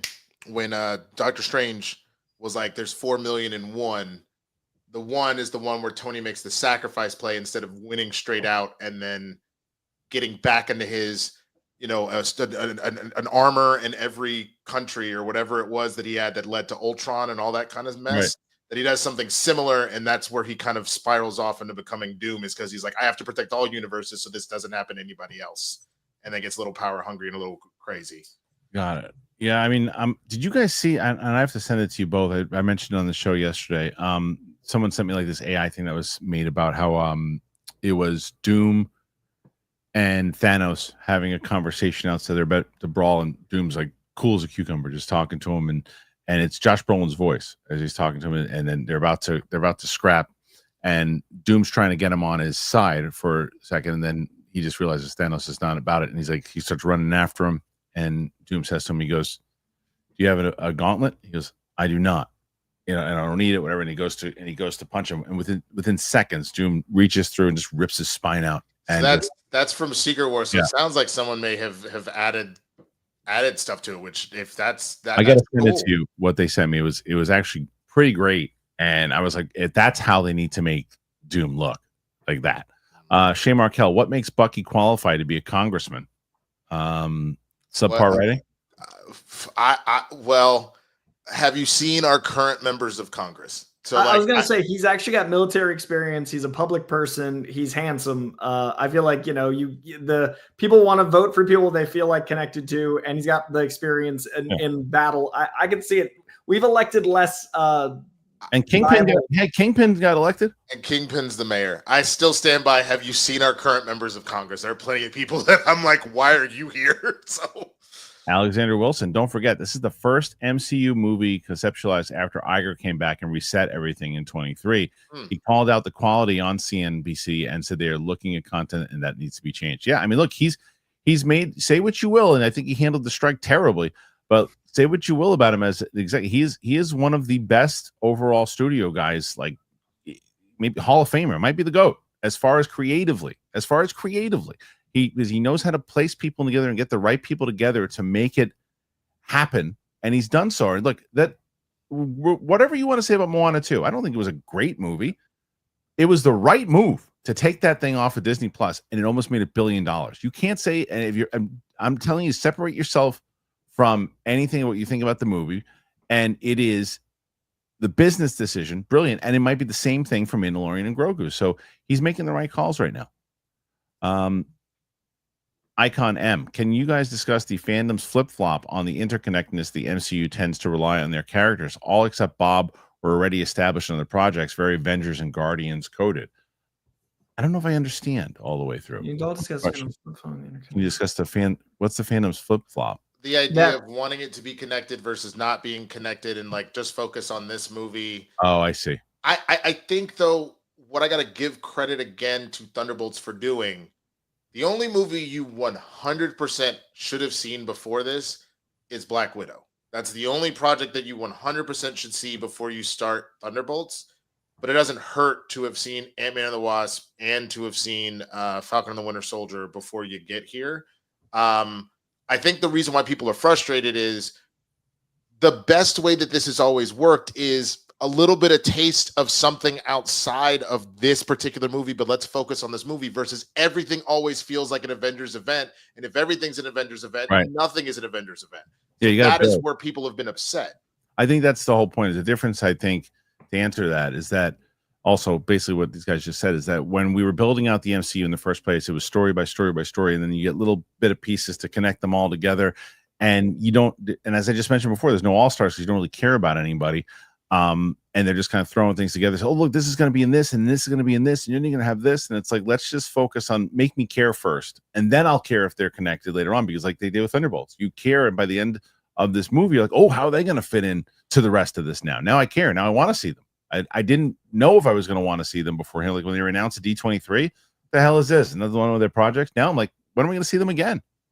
I also think that the lesser films we talk about all the time, like relying on the interconnectedness, is more about setting up stuff that never pays off or relying on our emotions tied to the last iteration. And my fiance hasn't seen Black Widow. She actually was funny. She asked me, we were talking after at dinner, and she was like, is the guy with the arm, has he always been a congressman in the stories? And I was like, oh, what a thing for you to meet Bucky as a congressman. She like didn't have any context. So it was cool that she loved the movie and like really was riveted by it and wouldn't have had that. So I think it shows how strong the movie is by itself that she liked it. Yeah. Okay. Oh, you know what else we didn't talk about was this is the best Valentine has been, by the way, in the whole entire thing. Like I love her as an actress, but she's felt out of place until this movie. I think we finally got to understand. Yes. What is? I think rewatching her appearances will be better now because of this one. Agreed. Buster Barnes really liked Thunderbolts. So it's not the best MCU movie since Endgame, but it's up there. Interested to see how it does compared to Brave New World. Yeah, I think it is the best MCU connected movie probably since No Way Home. Because Guardians of the Galaxy 3 is an ending of a trilogy. It doesn't really connect to the MCU. The last like connected movie that's pushing the story forward basically is probably this. Unless No Way Home. What would you say outside of that? Yeah, I'm just trying to think in my brain. I mean, I think the first thing is by far the best origin and or new start out of any of the ones that we've had. So I think it's better than Shang-Chi personally. I think it's better than Eternals personally, and I like Eternals. Yeah. It's the best starting point. That is for sure. And then if as far as like trying to connect it, because the only other major connectors, No Way Home, Brave New World, the Marvels, Thor, maybe. I don't know, because that was also kind of a weird quadrilogy closeout. Right. Doctor Strange. I think it's definitely in the top conversation, but to say the best since Endgame is clearly hyperbole being used to sell movies. I was like, that okay, cool. I'm just gonna pretend like Deadpool, Guardians, and Spider-Man didn't happen, but all right, whatever. Yeah, to me, Guardians tops this, and Spider-Man tops this, but those are both the thirds in a trilogy. Yeah. So as number ones go. But I was just saying, Guardians tops it for me too, as far as overall. But I mean, saying it's got to be the best like MCU. Yeah, arc, because Guardians 3 was, like I said, it's just an ending of a trilogy. It had nothing to do with what's about to happen or what's going to happen. As where you will, No Way Home clearly will, because I'm sure we're going to see Garfield and Toby again in Secret Wars. But you probably see those guys in Guardians 3, but I don't know if their story has anything to do. That story has anything to do with Secret Wars or Doomsday. I think this is the most I've gotten a new, fresh excitement about Marvel because of it. Yeah. Because like we're talking about Guardians 3 and No Way Home, those do feel like resolve. This feels like start. 100%. Haskell, I love it, and how they dove into mental health aspect, the deeper inflection that we're not alone. Don't give up on yourself. Don't give into the darkness within, and being there for someone can mean anything. Well said, and 100%. That's exactly what the message was. Shay, when Bucky showed up in Cap 4, and thank you, Ed, by the way, it was really very generous. Showed up in Cap 4 as congressman, I was shocked. I assumed he would lose an election for the same reason. He's not a safe bet to be Cap. Yeah, but there's also, the fact is that he got a pardon for all the crap that he did too. Maybe I need to read. You just finished Falcon and Winter Soldier. Yeah. How did that? Like, I know he was trying to help other vets that were like having PTSD and stuff like that. Did he mention something about maybe a political run there? No, not in. Because that's the last time we saw Bucky. Did he? No, I don't think so. I don't believe so. I just saw that he. I was just curious because I couldn't remember. I haven't seen it in a while, so I didn't know if maybe that was the tipping of the hat that's what he was going to do next. Johnny can tell me if I'm wrong, but I'm pretty sure. No, I think is he's still trying to figure out all of his crap. I felt like he was still on a walkabout at the end of that show. He was still trying to he was trying to exercise the demons. So this is very much a tell don't show moment then. Okay. Yeah. LT Productions. There are 2 untitled MCU films slated for February 2026, November 2026. Do you know anything about this? Still happening? Are they filmed yet? Love you guys. Thank you. I would assume that the November 2026 is Spider-Man. Wasn't that because that was originally Blade, wasn't it? Blade's had every release date. Blade was on every day. Blade's always coming out and never coming out. Yeah, Blade was supposed to come out 5 times already. So It's Schrodinger's blade. It is in the box. Is it out of the box? Is it coming out? Does it exist? no. I would say the November one is probably because from all we know right now is that there's Doomsday, Spider-Man, Secret Wars, right? Yeah, I think so because Shang-Chi's delayed. That's kind of nice. Yeah, I like it. Yeah, I think so. Yeah. Raymond Verata. In real life, I think Bucky would win an election since he's 90 already. Older voters know him. Older white men consistently in the election because he would have that old school World War II values. They'd probably be like, "Yeah, you don't have real men like that anymore." He's got boomer energy, but in a young, beautiful millennial face. I loved that '90s joke that they made, or the '90s joke they made. That was good. Yeah, it was good. Shay, shout out to being here for a good time, not a long time. Thank you, Shay. Okay, guys, you're at 67. Fighting close. Trying to get to 151. Shay Markel, shout out to not nerfing the cast. They all felt like elite shadow agents from Yelena to Taskmaster, Ghost, and Walker. They were all so badass. Yeah, it was their introduction to how they all meet each other is great too. That was fun. And I'm so glad they didn't give that away in the trailers. Like this movie was marketed so well. There's only one scene that I wish, and it's only because of context of me putting it together, but the rest of the marketing was so perfect that I didn't feel like I was piecing this movie together. Yeah. Agreed. Shay Markel, I have commentary on Bucky. I'll wait for spoilers. Join us. We'll be there Monday and Friday to talk about it. I really want to know. E. Roberts, Kristian, don't forget our bet. I'm not. You PayPal me. I'll PayPal you right back. When I won't even knocking my door, Rebecca. Yeah, but I won't even have to. I'm not even going to have to PayPal because when we get Winston. All right, hold on. So I'm not even going to have to do that because if you put that money in there, it's going to stay in there because there's no world that you're going to win. There's no world. Do you know what that is? So wait. He thinks that Thunderbolts is going to do better worldwide all-time run than Fantastic Four. There's no world. The only way that happens is Fantastic Four would have to completely eat dog shit, and if that happens, then the Marvel is in serious trouble. Right. It had to be a complete. They're putting everything on Fantastic Four. It is the lead up to Avengers Doomsday. There is no world. Did you see this in IMAX? I did. So did you also get the IMAX countdown was a Fantastic Four advertisement for this movie? Like that's how much Marvel's like, no. Fantastic Four. You tell E. Roberts, you tell me, you want to again throw it. Do it now. You can email me your PayPal address in case you want to throw in $1,000 super chat right now. Go ahead, have a blast, and you're not going to get it back because you're going to lose. But I'll definitely pay it back and then give you 1,000 if it turns out to be true. So it's up to you.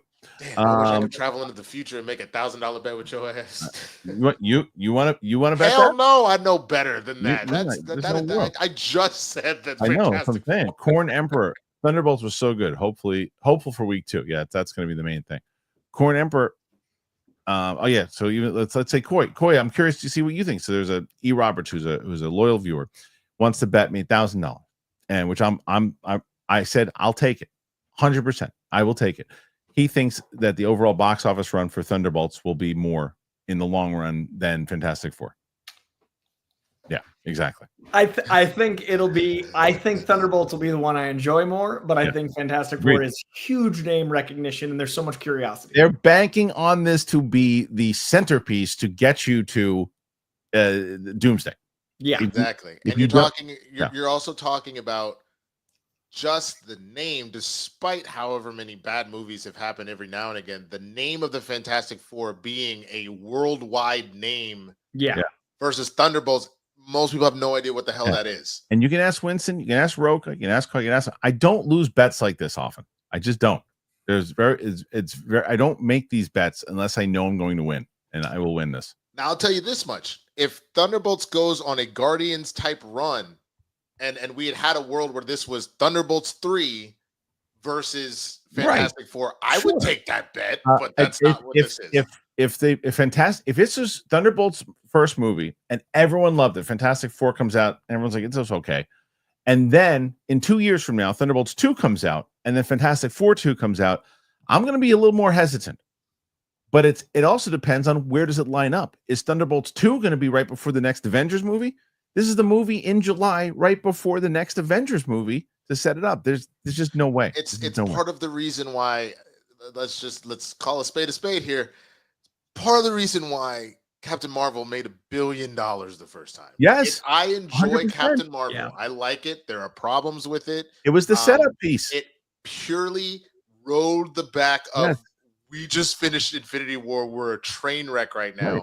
I would argue that Captain Marvel was probably like a solid, it was the second one too, $600 million movie, and instead it became $1 billion movie because you were in between Infinity War and it was the second. It was the second one after Infinity War. It was the second one because it was Ant-Man as well. It was Ant-Man 2, and then and it was the one. It was right before. I wonder if they flip flopped, would Ant-Man 2 would have been the $1 billion movie? Ant-Man 2 did not make $1 billion.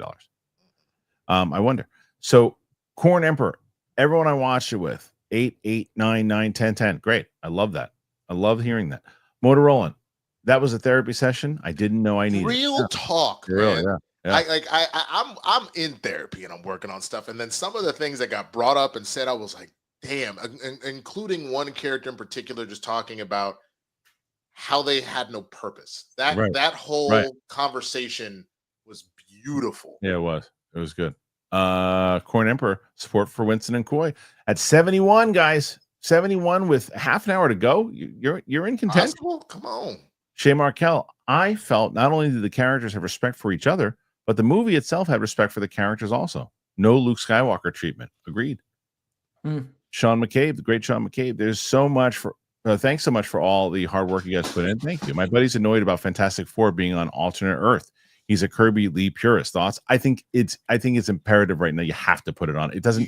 We've been in the MCU too long. Where would they have been? I get being a purist, but like the MCU is inherently going to be different. Yeah, it makes absolutely no sense to put them because they're like, what the hell were they doing? Scratching their ass the whole time? The only way that would have worked is this would have still had to have been some sort of like time travel movie or something that did that, and then you're again talking about alternate universes because we've talked about timelines and Loki and the God of Stories and how that's how you actually split. So yeah, no, there's no way it doesn't work otherwise. No. Corn Emperor 151 reminds me of my 20s. Bacardi 151. Yep. Roxy's working on the 151 right now. God, man, that broke. I have a bottle in my house still on the darkest of days. Man, 151 is a hell of a beverage. Does it still exist? Yeah. I don't know if they discontinue the product. It's not like Four Loko. No one drinks that for fun. Right. Four Loko. Yeah, Markel sport for McCabe's beard. Yes, that's what he does. Raft's UK Raft and just saw Thunderbolts. Who is Sam's team? Well, I don't want to get into that yet. Join us on Monday and Friday. Shay Markel, do you guys care about the F1 Brad Pitt movie? Very much so. That's Kaczynski, right? Yeah, Top Gun Maverick director. Yeah, and so apparently it's getting really good buzz too. And I saw the first 10 minutes at CinemaCon. It was crazy. The energy in it, it's so kinetic and like intense. I'm excited. Okay. Shay Markel, I want Damson Idris to drop brick by brick moments in every franchise, including Marvel. I don't know if I understand that reference. Me either. You got to explain it, Shay. I'm sorry. I thought Brick by Brick was like a song, so he's saying like the Will Smith thing, like where we get like tie-in stuff. That's what I thought. Yeah, he can explain. Mike Joyce Winston, congrats on the gig. There you go. Awesome. Appreciate it. Thank you. Spidey Sensei 72 heard rumors of Adria Arjona for Wonder Woman. Please and thank you. Who are your top 3 choices to cast for Wonder Woman to make it easier? It can be any actress you know. I got it. Adria Arjona for 1, Adria Arjona for 2, Adria Arjona for 3. Although I will tell you that I like Elizabeth Merced, who she's doing a great job in Last of Us. She's hot girl. So Adria Arjona. I go Adria Arjona, and Isaac Gonzalez. I go Adriana Arjona, and then Selma Hayek. Selma Hayek.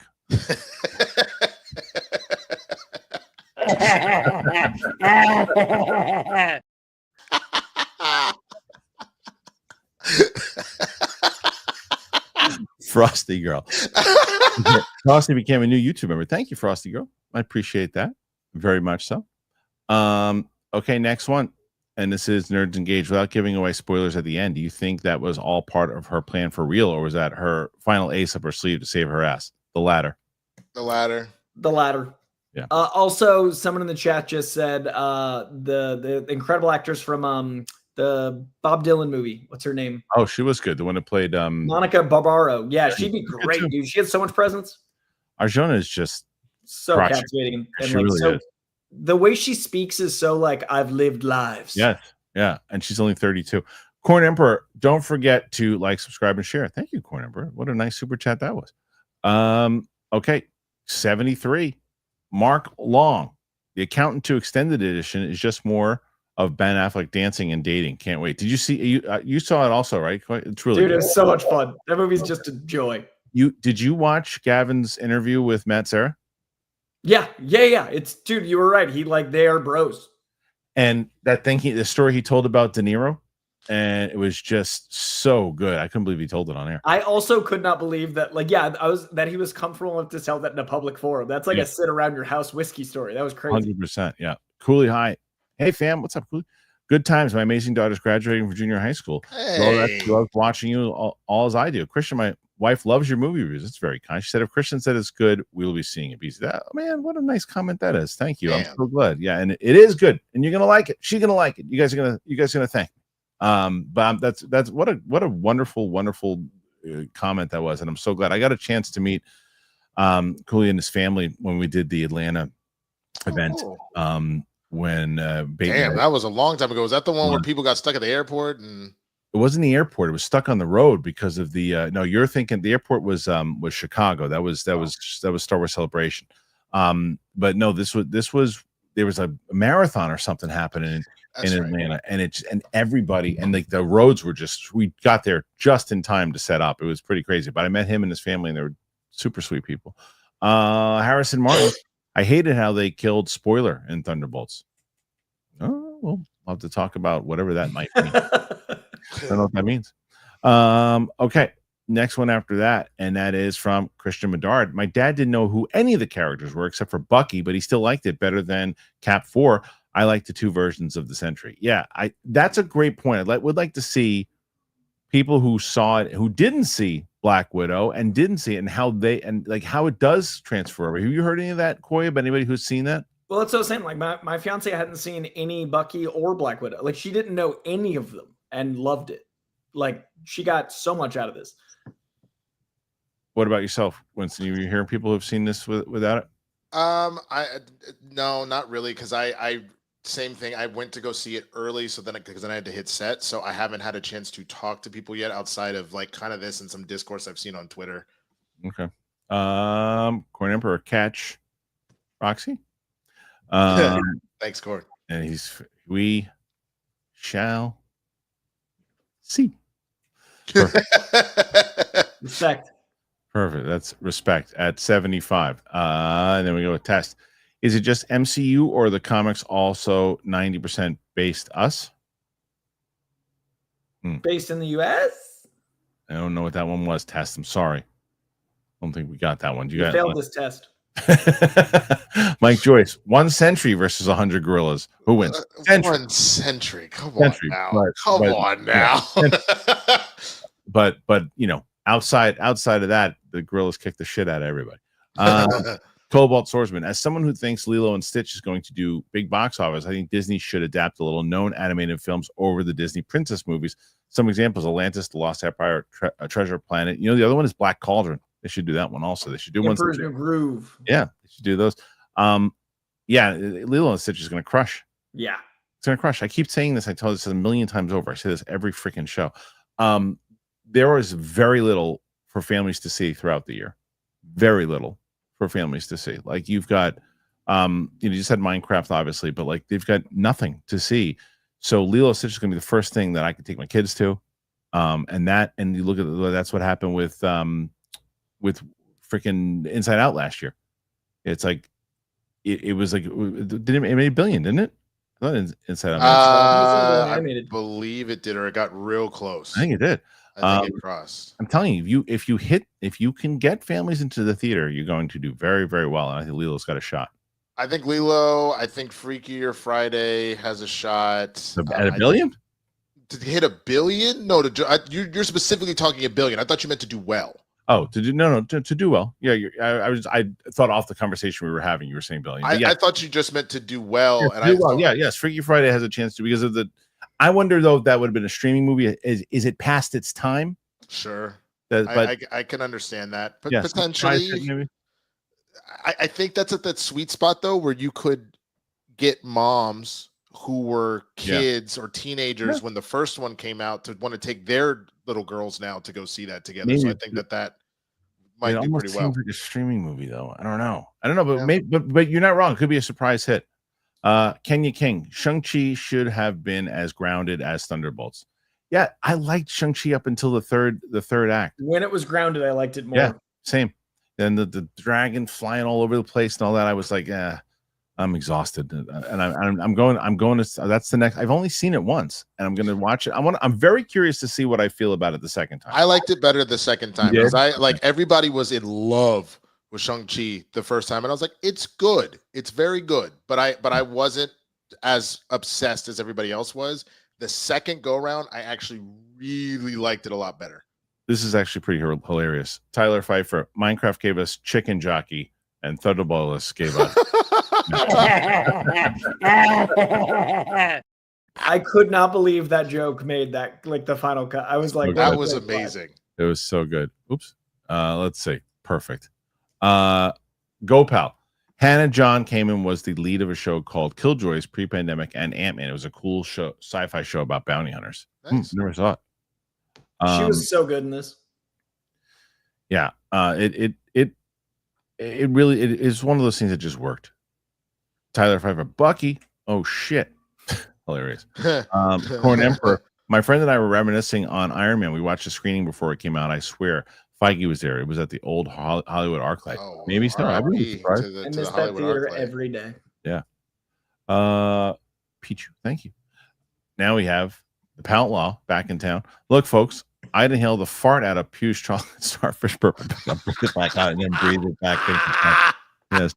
Look, Pout Law, we've had that conversation. I know. You love her. Brandon. Any thoughts on Mobland on Paramount? I watched episode 1. Really dug. You know who loves Mobland is Sarah. My God, he loves that show. People love that show. Have you guys been watching? I haven't seen any of it. I love Tom Hardy though. Did you? Yeah, me. I think me, you, and my dad and Sarah are the only 4 people who liked Havoc. I still haven't seen it yet. I really liked it. I had so much fun with it, dude. Yeah, me too. People hate it. Armada. Ryan Coogler should do a Suki movie. A Yasuke movie? Yasuke movie? Huh. I don't hate the idea. That's the Black Samurai, right? Mm-hmm. I don't hate that idea if he wanted to go for that. Yeah. I still stand by. I really hope that somewhere he has an outline for the Native American vampire hunters and give me more of that because I just resaw this week. They're great. Pharaoh Vibes. Thunderbolts outside the trauma dumping and therapy session is a solid movie. I wish they explored the team aspect more, focusing on Yelena was man. Really, movie reads like an LA writer using this project to work out their issues. A 5 out of 10. Thoroughly disagree. I thoroughly disagree. And disagree. I also go by the fact that doesn't make sense. Thunderbolts outside the trauma and dumping is a solid movie. A solid movie isn't a 5 out of 10. Yeah, that's I also like the therapy was like an asset of humanizing. I just disagree. I especially from the standpoint of it's weird to not talk about some stuff without getting into spoiler territory, but I think the one thing that people keep forgetting about art and some of our favorite art of all time, because that's what movies are. Yes, it's a movie business. You have to find a way to humanize, bring in, and talk about some hard stuff. One of the best parts about The Dark Knight is essentially the boat situation between the prisoners and the civilians, and the idea of what is humanity really thinking, the darkest thoughts of people. Like, we had to dive in to human psyche. So I barely disagree personally. Yeah, so agreed. Carlton Rudder, London Calling. What's up, Carlton? Thunderbolts was a breath of fresh air, character over interconnectivity. Pew is a bona fide star, and Bucky was T800 on the bike. He sure was. He definitely had the T2 of it all. Absolutely did. Stay down. Brooklyn, watching Donnie beat Nazis to death is the closest we ever get to going to the movies. That's from Inglourious Bastards. Speaking of something I didn't get a chance to say before, I'm very excited about saying is go Knicks. Oh, That's right. That's right. Winston, you upset that the Lakers didn't make it? Yeah, I'm upset that Luka didn't make it. That bums me out. I said this. I wanted nothing more than for Luka to go the distance so he could look at Nico and Harrison in the face and be like, "Who's fat now, bitch?" Yeah, well, that looked like a bust of a whole That thing. was really bad. That was, but I would still make the argument they're in better position than the Mavericks are right now. Sure. So yeah, Kyle Wilson. Hello, gents. What's up, Kyle? Love Thunderbolts. Love everyone's backstory. I like Walker now. Yeah, that's a great point. Yes. That is a great point. This movie made people like Walker. Who was your standout performance? I can't decide. Great ensemble. Standout performance. I think that the given is Florence Pugh. I mean, the given is that it's her movie. I think the standout is Louis Pullman. Yeah, he really impressed me, and that's not an easy performance. Especially with the way they decided to use the character, because depending on where you look in the comics, it's not always necessarily how Bob acts. Right. And so that was a very specific choice, but a choice that I think truly worked. And really was like vibing, because like we talked about this with Guardians 3. My only downside of Guardians 3 is Adam Warlock. I did not like the infantilizing of him. Yeah. And all that, considering where he's at in the comics. So yeah, I thought Pullman was the surprise standout. Yeah. I'll put it that way. Kenya King. Bucky is used best as the Terminator, and U.S. Agent had the best suit as well, written better than the Cap and Winter Soldier. Blink if you like the post credit. All right. I don't even think we need to blink. We've said it a million times. Mr. ND Fanatic, the Walker would have manhandled. This Walker would have manhandled the flag smash. Yeah. Well, he didn't have the serum at that point. He did. Oh, remember, he got it, but I think he has a lot more experience now using it. You know what I'm saying? Yeah, true. I cut out sulfates. You did? Nice job. Cut out sulfates in the ad in our own video. Good job. Farrah Vibes. I'm genuinely worried for people who love the therapy and trauma dumping in Thunderbolts. Well, that's everybody, because most people are going to love it. We watch hero movies for. No, hold on. Let me. I'm going to rewrite this for you.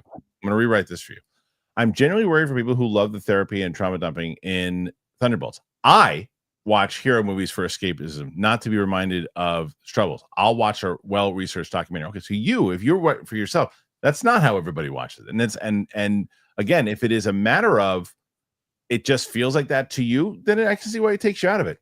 Felt like it all fit for me. And from what the majority of people here are saying, seems like it worked for them. So you just seem to be in the minority of this thing, but you can't say we watch hero movies for escapism. That's just not true.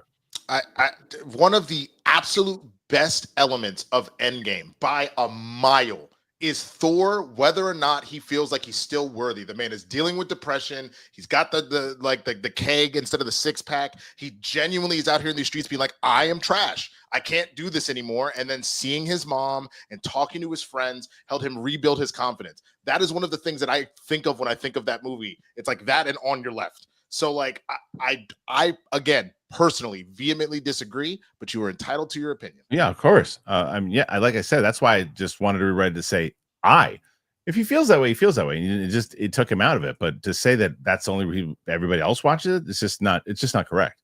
Corn Emperor, I love the Comic-Con energy. Favorite new show preview I've ever seen was the following. The first season and MS episode were 100%. Now I'm excited for CCI. I'm not sure what CCI is, but I love the rest of this. Yes. I'm not sure. Thank you for that, Corn. Mirzum, support lovely gents, Coy, Winston, and Kristian. Thank you so much. Got another member in here. We're getting a lot of members the last couple of days. Harris McGrade became a new YouTube member. What a great time to be a member. Not only do we have new unedited reactions coming out. I'm actually, speaking of Black Widow, I'm going to put my unedited reaction of Black Widow up today. That's the goal. And then, we got Q&As, live streams coming this month, and the Capes and Cowls comic book, man. Jake, 1 century versus 100 Mike's internet. Who wins the internet? Oh, Mike's internet. Mike's internet. Century just lags out. That's so good. So funny. So there's somebody yesterday on the show, like, because Mike and I have known each other for like 25 years, whatever, too. And someone's like, Kristian's mean to Mike. I'm like, you seen the way mean Mike talks to me sometimes? Before yesterday's show, I'm mean to Mike. Sniff a fart. Gopal, Gunn is collecting Brazilian supermodels for DCU, but I don't know the current ones. I'd say Bruna Marquezine with Adria and I say, but she's a blue wheel. Gunn is collecting Brazilian. Oh, I see. But he didn't cast for Blue Beetle though. He wasn't that time. Yeah, it was before his time. So sorry. I'm just writing somebody back. Okay. Anyway, let me get to the next question here, and I'm very excited to see who they do wind up casting as Wonder Woman. But they're going to wait for that until Superman does. Corn Emperor Pugh is now the future MCU co-leader, right? I mean, she's certainly one of the bigger players in the game right now, for sure. Tyler Pfeiffer, do Sentry and Warlock cancel each other out? Anybody? Bueller? I think Sentry could take on this, at least MCU Sentry and the MCU Warlock wouldn't even be a competition. But I think in the comics that'd be an interesting fight. I don't think it's a very interesting fight in the comics, but yes, no, this is until you brought up Warlock just now, Winston, I had forgotten about him. But that's the only reason why y'all kept being like Guardians by far the best, and I was like, that was the one hanging Chad in that whole movie that I was like, I really did not like what they did with him in there. No, I didn't. I just I completely forgot about it. Okay, let's see. Next one after that, and that is Comic-Con International, San Diego. Thank you. We SDCC is what we usually. Right. David Triana, the exchange that hit for me was, we all have regrets, and then, but I have so many. Seeing it a second time tonight. That's another good question, by the way. Another great question is, how is the rewatch? Yeah, how is the rewatch factor? I've already seen it twice, and I'm probably going to wait a week and see it a third time at some point. So I'm going to see. I'm going to probably wait for Sam to watch it with me again when it comes out in digital. It'll probably be out in digital, probably 60 days. Well, hopefully it has legs and it's more back to the 90, but it won't be the 30 that a lot of recent movies have been. True. Last one for now. Commenting. Thank you. Do you think Sentry's powers can be the way we get Doctor Doom's backstory in Doomsday, since he's probably the only one that could put hands on him? I don't know. It's hard to say. I still think that he's probably going to end up farming Scarlet Witch, and they're just hiding that. They're not going to openly announce that. Yeah. But I think he's going to, unless we're just going to meet Molecule Man out of nowhere. Or you could also try and take Franklin, because the Fantastic Four trailer has made it very clear that she's pregnant. Right. So you're either going to farm Franklin or you're going to farm Scarlet Witch. I don't think you farm Sentry based off of how his powers work. True. Corn says, how far are we from 152? Still a little bit away. You guys they're at 87 with the show about to call it 70 something. Damn. Yeah. Carlton Rudder. This is a great example of when better writing serves the characters than they become real people. Yep. Walker and Ghost are the best example. 100%. Seeing it Sunday in IMAX. Yes. That is a great point. It's just like you believe that they're not just actors doing something, they're actually people that you're watching on screen. I think Ghost, we talked about stand-up performances, and I want to say I think Ghost is the MVP of most improved, like of this phase. Like what an incredible turnaround. Yeah. For now, last one. Sean McCabe, great to see you guys. Enjoy the weekend. Much love. Thank you, Sean. I'm sure we'll see you next week for sure. And for people that have been asking, like I said, Sam will be back next week. Tina is going to be doing the third Final Destination with me next week. That'll be coming up. And I have Andor and Last of Us and all that coming up as well. So this is actually the last one. Just kidding. And Tyler Pfeiffer says 2014 Thanos versus Sentry. Which one was 2014 Thanos? Was that Guardians? Or that was Guardians. Yeah. Probably the Sentry. Yeah. It was Infinity War, then yeah. Probably. I would even venture a guess that Jesus, man, Sentry might have been able to go toe to toe with like Gauntlet Thanos. Like there's a certain level of just ass whooping. Like yeah, exactly. Come on, don't. Some of these comments are so stupid. Anyway, but everybody else has been great. So when is Sam back? Next week. There you go. All right, Coy, let us know where can they find you real quick. What's the channel name? Hunt me down at Coyjandreau, COYJANDREAU, and DC Studio Showcase, and DC High Volume, and Real Rejects, and Coycast, and Not Sleeping. Winston. YouTube.com/swaggyblurred, Twitch.tv/swaggyblurred. Spilled the Tequila with John Roca, right back here for Capes and Cowls.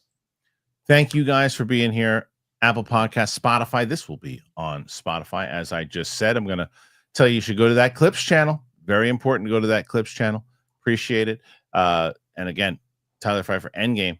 That was in 2014. Endgame is 2019. And Endgame probably have a better shot.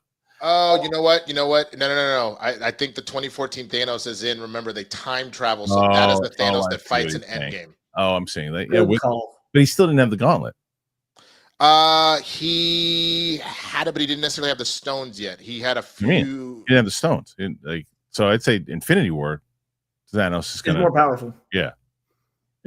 All right. Listen, thank you guys for being here. We appreciate you. We'll see you guys back here on Monday for the spoiler discussion with myself and Roca. And that's it. So I appreciate you. We'll see you on the flip side. Mustard. 100%.